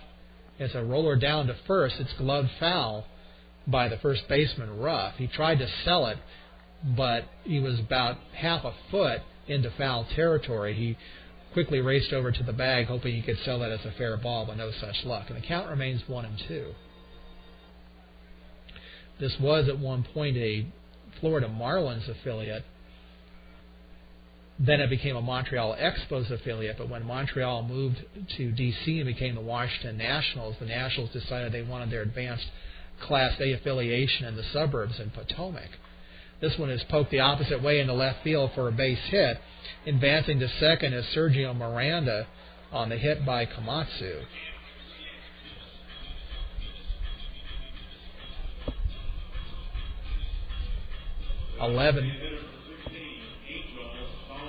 Eleven hits now for the Manatees, 9 runs. And that'll bring up the cleanup hitter, Angel Salome. Reached on a fielder's choice, singled, grounded out to short, and grounded into a double play. So it's saying the Nationals decided to move their advanced Class A affiliation to Potomac. And by process of elimination, the Brewers came in and replaced them here in Space Coast Stadium. First pitch is swung on and it's fouled back this way, and the count's 0-1. During the Florida Marlins days, the attendance here was one of the best in the league. And then, of course, when the Expos came in, that changed matters because Floridians really didn't care about the Expos as much as they cared about the Marlins. Next pitch is taken down low, and the count's 1-1. And though I don't think people here in Brevard cared any more about the Brewers necessarily than maybe they cared about the Expos. But attendance is slowly on the climb again, even though we are in a recession right now. As management led by GM Kyle Smith is trying to improve the entertainment value. This pitch is swung on and fouled back to the net, and the count's 1-2. I came to Manatees games once in a while when I was out here visiting before we moved here a year ago. And then I've been coming here now for a full year, and I've definitely seen an entertainment in the an improvement in the entertainment value of what's here on the field. And minor league baseball still remains one of the more affordable entertainment options out there. 1-2 pitch, breaking ball. He gets a piece of it and pops it foul on the right side over the aluminum overhang, and the count remains 1-2.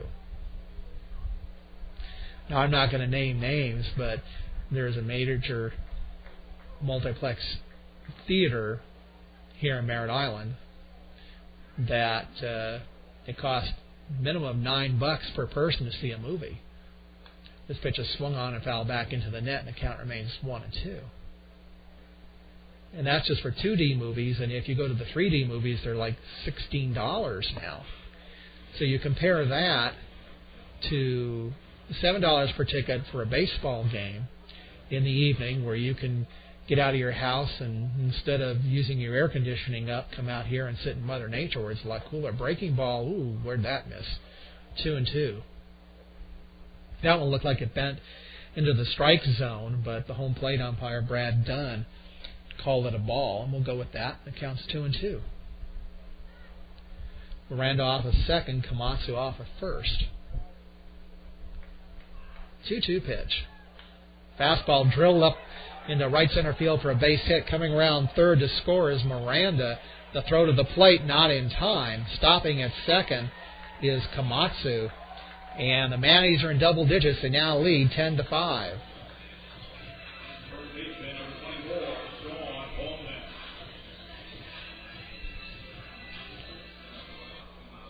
So the 10th batter of the inning comes up, Sean Halton, and out comes the pitching coach, Dave Lundquist. We're talking about affordable entertainment value. As we said, $7 per person to get into this game. And if you are a student or in the military, it's $5 with appropriate ID, college student or military ID. Parking's free, which is not true at a lot of sporting events.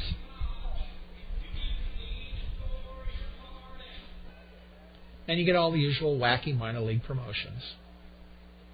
And it's been interesting, too, in the 13 years I've been around minor league baseball, that I've seen a trend in Major League Baseball trying to emulate the minors more, which would tell you that the minors have become very popular in terms of the product they put on the field. First pitch by Cloyd, breaking ball, bends in, strike one, to Sean Halton, who led off this inning by flying out to right. Off of the last pitcher, John Velasquez. Cloyd's next pitch, breaking ball swung on and missed, in on his hands, and the count goes 0-2. In fact, you think about some of the wacky mascots that most major league teams have these days. A lot of them were born out of the San Diego Chicken in San Diego, which was a major league promotion that came off of a radio station. Fastball misses away 1-2. The wacky mascots were far more common in the minor leagues for many years. In fact, the Clown Prince, Max Patkin, who you see played by himself in Bull Durham, he had made a living for decades doing exactly what you see him doing in that movie. 1-2 pitch, swung on a miss, strike three. So the Manatees send 10 batters to the plate in the eighth, and they score 5 runs on 6 hits, 1 error, and they leave 2 runners. As we go to the ninth, it's the Manatees 10 and the Threshers 5. Well, Corey Frericks is going to come out for his 4th inning of work here in the ninth. He's done a pretty good job over the last 3 innings to hold the line, while the Manatees rallied from a 5-4 deficit to tie it in the bottom of the 7th and post 5 runs in the bottom of the 8th to take a 10-5 lead. So if the lead holds, the Manatees will finish the first half 27-42. It would be a 70-game first half, except they had 1 game canceled to Jupiter. The Jupiter Hammerheads, a Florida Marlins affiliate. That was canceled due to rain on June 4th. So the Manatees will finish 27-42 in the first half, 15 games below 500. And the Clearwater Threshers will finish 37-33.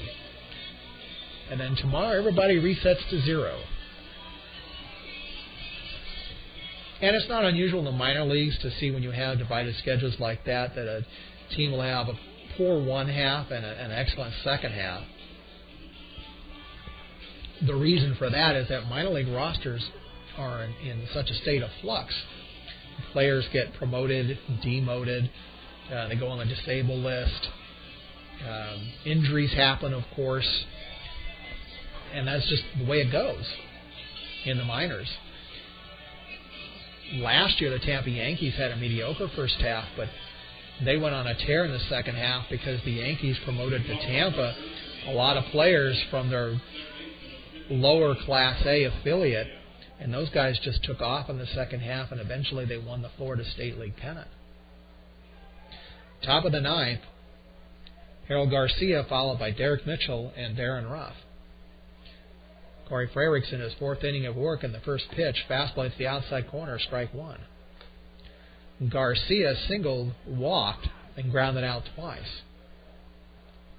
Corey still working from the stretch with nobody on. 0-1 pitch is swung on, and Garcia gets just a piece of it, leaves it there at the plate, and the count's 0-2. Well, even though it's been a disappointing first half, the Manatees hold on to this one. It's definitely something to build on in the second half, to get ready for the second half. 0-2 pitch is popped foul on the third base side. Is it going to get out of the stadium? No. Fell in the third row from the top, right in front of the furthest left luxury box at the end of the press box. Count remains 0-2. Next pitch by Frerichs, swung on and bounces away from the catcher De La Rosa, who throws on to Halton at first for the strikeout, throw him out. Garcia swung at that, and I wasn't quite sure if it was a foul tip. It rolled away from De La Rosa, but obviously Garcia didn't think he got a piece of it because he took off for first. De La Rosa went over to field the ball and threw on to Halton, so it's a strikeout for Frerichs, and Garcia's retired 2-3. So with one down, that'll bring up right fielder Derek Mitchell. First pitch by Frerichs, swung on and missed, 0-1. That's two strikeouts in a row for Frerichs, where the batter on the third pitch, on the third strike, swung and missed, but the ball got away from the catcher and both times retired. 0-1 pitch is low and the count's 1-1. Most of the fans seem to have stuck around for the entire game. It doesn't look like many folks have left. 1-1 pitch misses away, and the count's 2-1.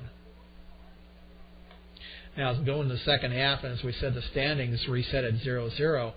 Another thing you'll start to see is as we get into July and August, more scouts start showing up because teams start talking about potential trades, and so there's more intelligence work going on out there. Here's a hard grounder diving past Miranda in the left field and for a base hit. Miranda diving far to his left, and for a second I thought he might come up with the ball, but it got past him. The shortstop Sanchez couldn't catch up with it. So Mitchell is on first with a one-out single. And that'll bring up the cleanup hitter, Darren Ruff. Struck out, grounded to short, reached on an error, and struck out. Threshers trying to whittle away at a 5-run deficit. They've got 2 outs left to work with here in the top of the ninth. First pitch by Frerichs is lined foul out of the stadium on the right side, and it's 0-1.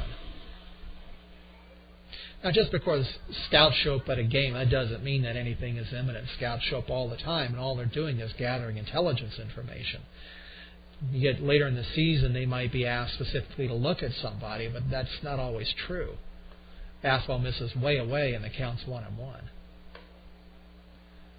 I know fans, I see them on the internet, they tend to get all excited. They say, oh, I saw a scout at a game with a gun. It means a trade's imminent. No, it doesn't mean that. It just means they're out gathering intelligence. And they do that all the time. And in fact, in this modern era with computers and databases, they're tracking information all the time. Fastball swung on and missed by Ruff, and the count's 1-2. In fact, not only does every organization have its own scouting department, but Major League Baseball also has the MLB Scouting Bureau, which is an independent operation that's based in California, actually just a couple of miles from Anaheim up in Ontario. There's a breaking ball ground on the third baseline. Big hop from Miranda. He goes down to Klein at second for 1, and that's all they'll get. Ruff is safe at first on the fielder's choice, so 2 down. And that'll bring up the designated hitter, Steven Sessdorf.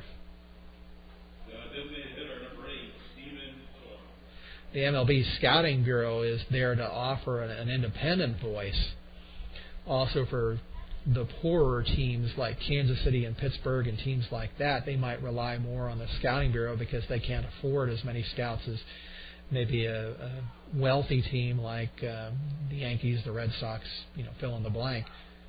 First pitch misses inside with a fastball, 1-0. MLB Scouting Bureau based in Ontario, that's about maybe 35 miles from Anaheim. It's only about 5 miles from the Angels' Advanced Class A affiliate in Rancho Cucamonga. Fastball misses high and away, and the count's 2-0.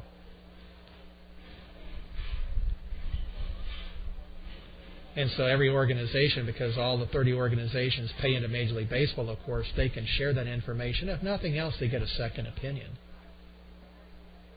2-0 pitch.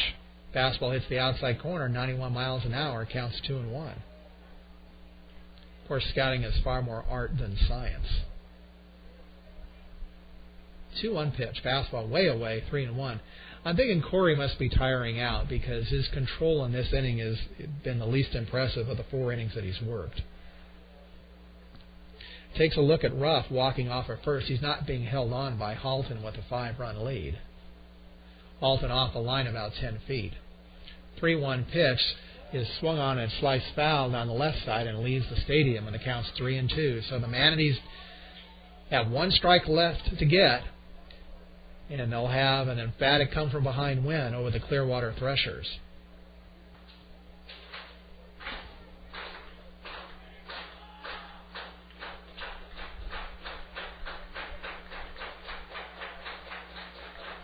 Three-two pitch. Outside, ball 4. Ruff advances to second on the walk as Sussdorf walks. And that'll bring up the catcher, Joel Naughton, who singled twice, flied out to right, and walked. Corey's probably close to being out of gas. In fact, here comes pitching coach Fred Dabney trying to buy some time. Again, we cannot see the Manatees bullpen. If you go all the way down the right field line into the corner, beyond the stands, there is a gate there that goes into the Manatees bullpen that's behind the stands, and we cannot see what's going on down there. So if somebody's warming up, if there's even anybody down there, if they're having a party, we don't know. Talking about scouting being more art than science, of course, we just had the June draft a couple of weeks ago, and the short season leagues began play this week. We said the rookie leagues started on Monday here in the Gulf Coast League, and 2 affiliates of the Brewers started play this week. The Advanced Rookie A Helena Brewers and the Pioneer League, which would be 2 levels below here, and then the Brewers camp team in Maryvale, Arizona at their minor league complex, which would be their equivalent of the Gulf Coast League Nationals here. Okay, first pitch to Naughton is taken for a strike, 0-1. Ruff off of second, Sussdorf off of first. Threshers have a long way to go. They trail by 5 runs and have only 1 out left. 0-1 pitch. Gets through the wickets of De La Rosa to the backstop. The runners will advance. And again, we don't get a ruling on the scoreboard as to wild pitch versus pass ball. I have got to tend to think that's probably a pass ball, because if De La Rosa has that go right through his wickets, he needs to get down and block that pitch, in my opinion. So, for the time being, we'll rule that a pass ball, but the runners advance to second and third, and really they don't matter. The important thing is to retire Naughton. All we need is 1 more out, and we have 5 runs to work with. 1-1 pitch. Fastball way away, and the count's 2-1.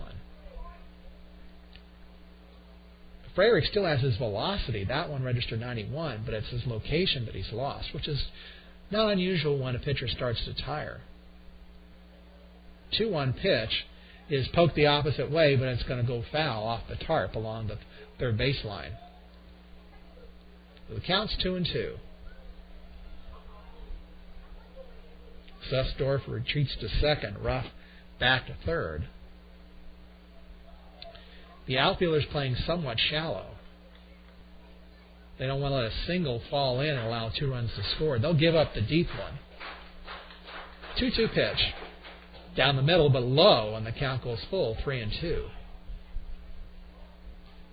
Well, again, we can't see the bullpen, but I've got to suspect that Bob Missick and Fred Dabney have somebody warming up in the bullpen. 3-2 pitch. Fastball way away, ball 4. So that'll load the bases and bring up left fielder Darby Myers. And here comes Bob Missick. He gestures down to the bullpen, and that's going to be it for Corey Freyricks. So Corey gave it his best shot, but he just didn't have enough gas in the tank. Corey, in 24 games this year, has worked 41 2/3 innings, so obviously less than 2 innings per appearance on the average, and he was asked to go 4 here. He made it to 3 2/3 innings. But certainly a gold star next to the name of Corey Freyricks for the excellent job he did tonight. Right-hander coming in from the bullpen. Let's get his number. We'll let you know who it is. Wearing number 32, and that would be Andre Lamontagne, Lamontagne. Our first opportunity to see Andre Lamontagne. Andre, in his 7th relief appearance for the Manatees, 1-1 with an ERA of 2. He's allowed 2 runs in 9 innings, 5 hits, struck out 7, and walked 4.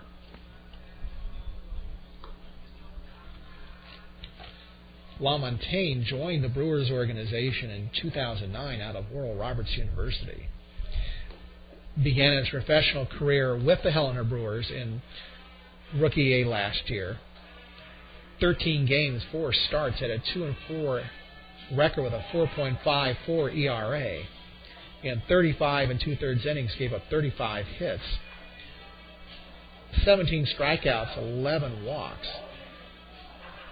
18 earned runs in 35 2/3 innings. Now, I should also note that just as the Florida State League has a reputation as being pitcher-friendly, the Pioneer League, which is largely high-altitude ballparks, has a reputation for being hitter-friendly. So it's not unusual for pitchers to come out of that league with some fairly ugly numbers. But so far, he's doing much better with the Manatees in 2010.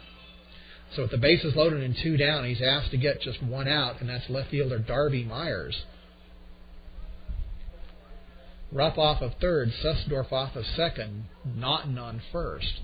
First pitch by LaMontagne. Fastball misses in, ball 1. Myers grounded to short, walked, grounded to third, and singled. Next pitch by Andre, breaking ball, swung on, it's down the right field line, hooking foul just beyond the stands into the right field corner, and the count's 1-1. Well, the Manatees posted 5 runs in the bottom of the 8th to take a 10-5 lead, and they're certainly glad that they did, because the Threshers now have the bases loaded. They will not go quietly into the night. 1-1 pitch. Fastball down the middle, 92 miles an hour, strike 2. If you're thinking grand slam, Myers has only 1 home run in 116 at-bats coming into this game. Center fielder Komatsu playing good 30 feet into right center field. And the 1-2 pitch, breaking ball, is a roller down to the third baseman Miranda. Double clutches, goes to Klein at second for the force. And the Manatees win by a score of 10-5.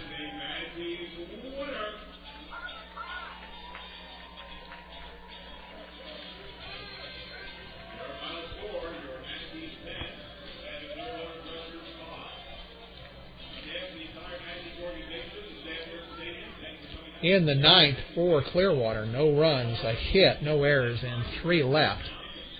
The line score for Clearwater Threshers, 5 runs, 11 hits, 2 errors. And for the Manatees, 10 runs, 12 hits, and 2 errors. The Manatees line up on the field to do the high five to each other, celebrating a win here to end the first half. A dramatic come-from-behind win. They were down 3-0 early, scored 4 runs in the bottom of the 4th to take a 4-3 lead.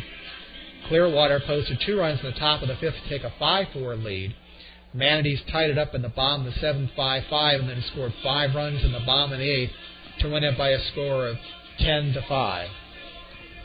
Let's take care of some administration very quickly. First of all, once again, let's go over the remainder of this homestand.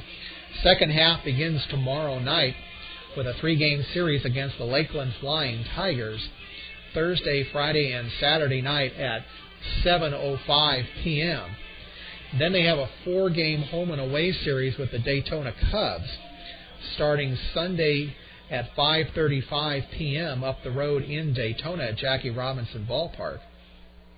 Then on Monday night, they're home here against Daytona at 7:05 p.m. Tuesday, they go back to Daytona for a 7:05 p.m. game, and back here Wednesday night at 7:05 p.m. If you're interested in coming to the game, you are always welcome, of course. Remember, tickets are general admission, $7 each, or $5 if you're a college student or military with an ID. You can sit anywhere in the stadium that doesn't have a yellow season ticket sticker on it, which would be almost all the seats here. There's maybe about 100 or so. I haven't counted them. But plenty of excellent seats to sit in here at Space Coast Stadium. Of course, you can walk up before game time and buy your tickets there, or you can go to the Manatees website at www.manateesbaseball.com and order tickets that way. Or you can call ahead to the box office at area code 321-633-9200. Again, that's area code 321-633-9200. Let's talk about the webcast schedule for the rest of 2010. As we said, the Manatees don't have a radio contract, so SpaceCoastBaseball.com has offered to volunteer by calling select games this year. Our next game will be on Wednesday, June 30th at 7:05 p.m. here in Vieira against the Daytona Cubs. Then after that, it'll be July 6th, which is a Tuesday at 7:05 p.m. against the Tampa Yankees. Wednesday, July 14th at 7:05 p.m. against the Charlotte Stone Crabs, and we go on with 5 more games from there. You can get the complete webcast schedule on SpaceCoastBaseball.com. When you go to the homepage, click on BC Manatees, and you'll see a link for webcast, and that'll get you the full schedule for when we'll be on the air. And a reminder once again that if you are in East Central Florida and you get the Bright House Sports Network cable system, that tomorrow night's game here against the Lakeland Flying Tigers will be telecast live at 7 p.m. on Channel 47. So everyone, thanks once again for listening in. Appreciate the support as always. Stephen Smith of SpaceCoastBaseball.com. And once again, a reminder that we do this strictly with your financial support. So if you enjoy what you're hearing, go to SpaceCoastBaseball.com, and there's a link on the homepage where you can click to either make a one-time voluntary donation or sign up for a $5 a month voluntary subscription. And we've had a number of people donate during the year to keep us going, and that's very much appreciated. So once again, this is Stephen Smith for SpaceCoastBaseball.com. We'll talk to you next on Wednesday, June 30th against the Daytona Cubs. Good night.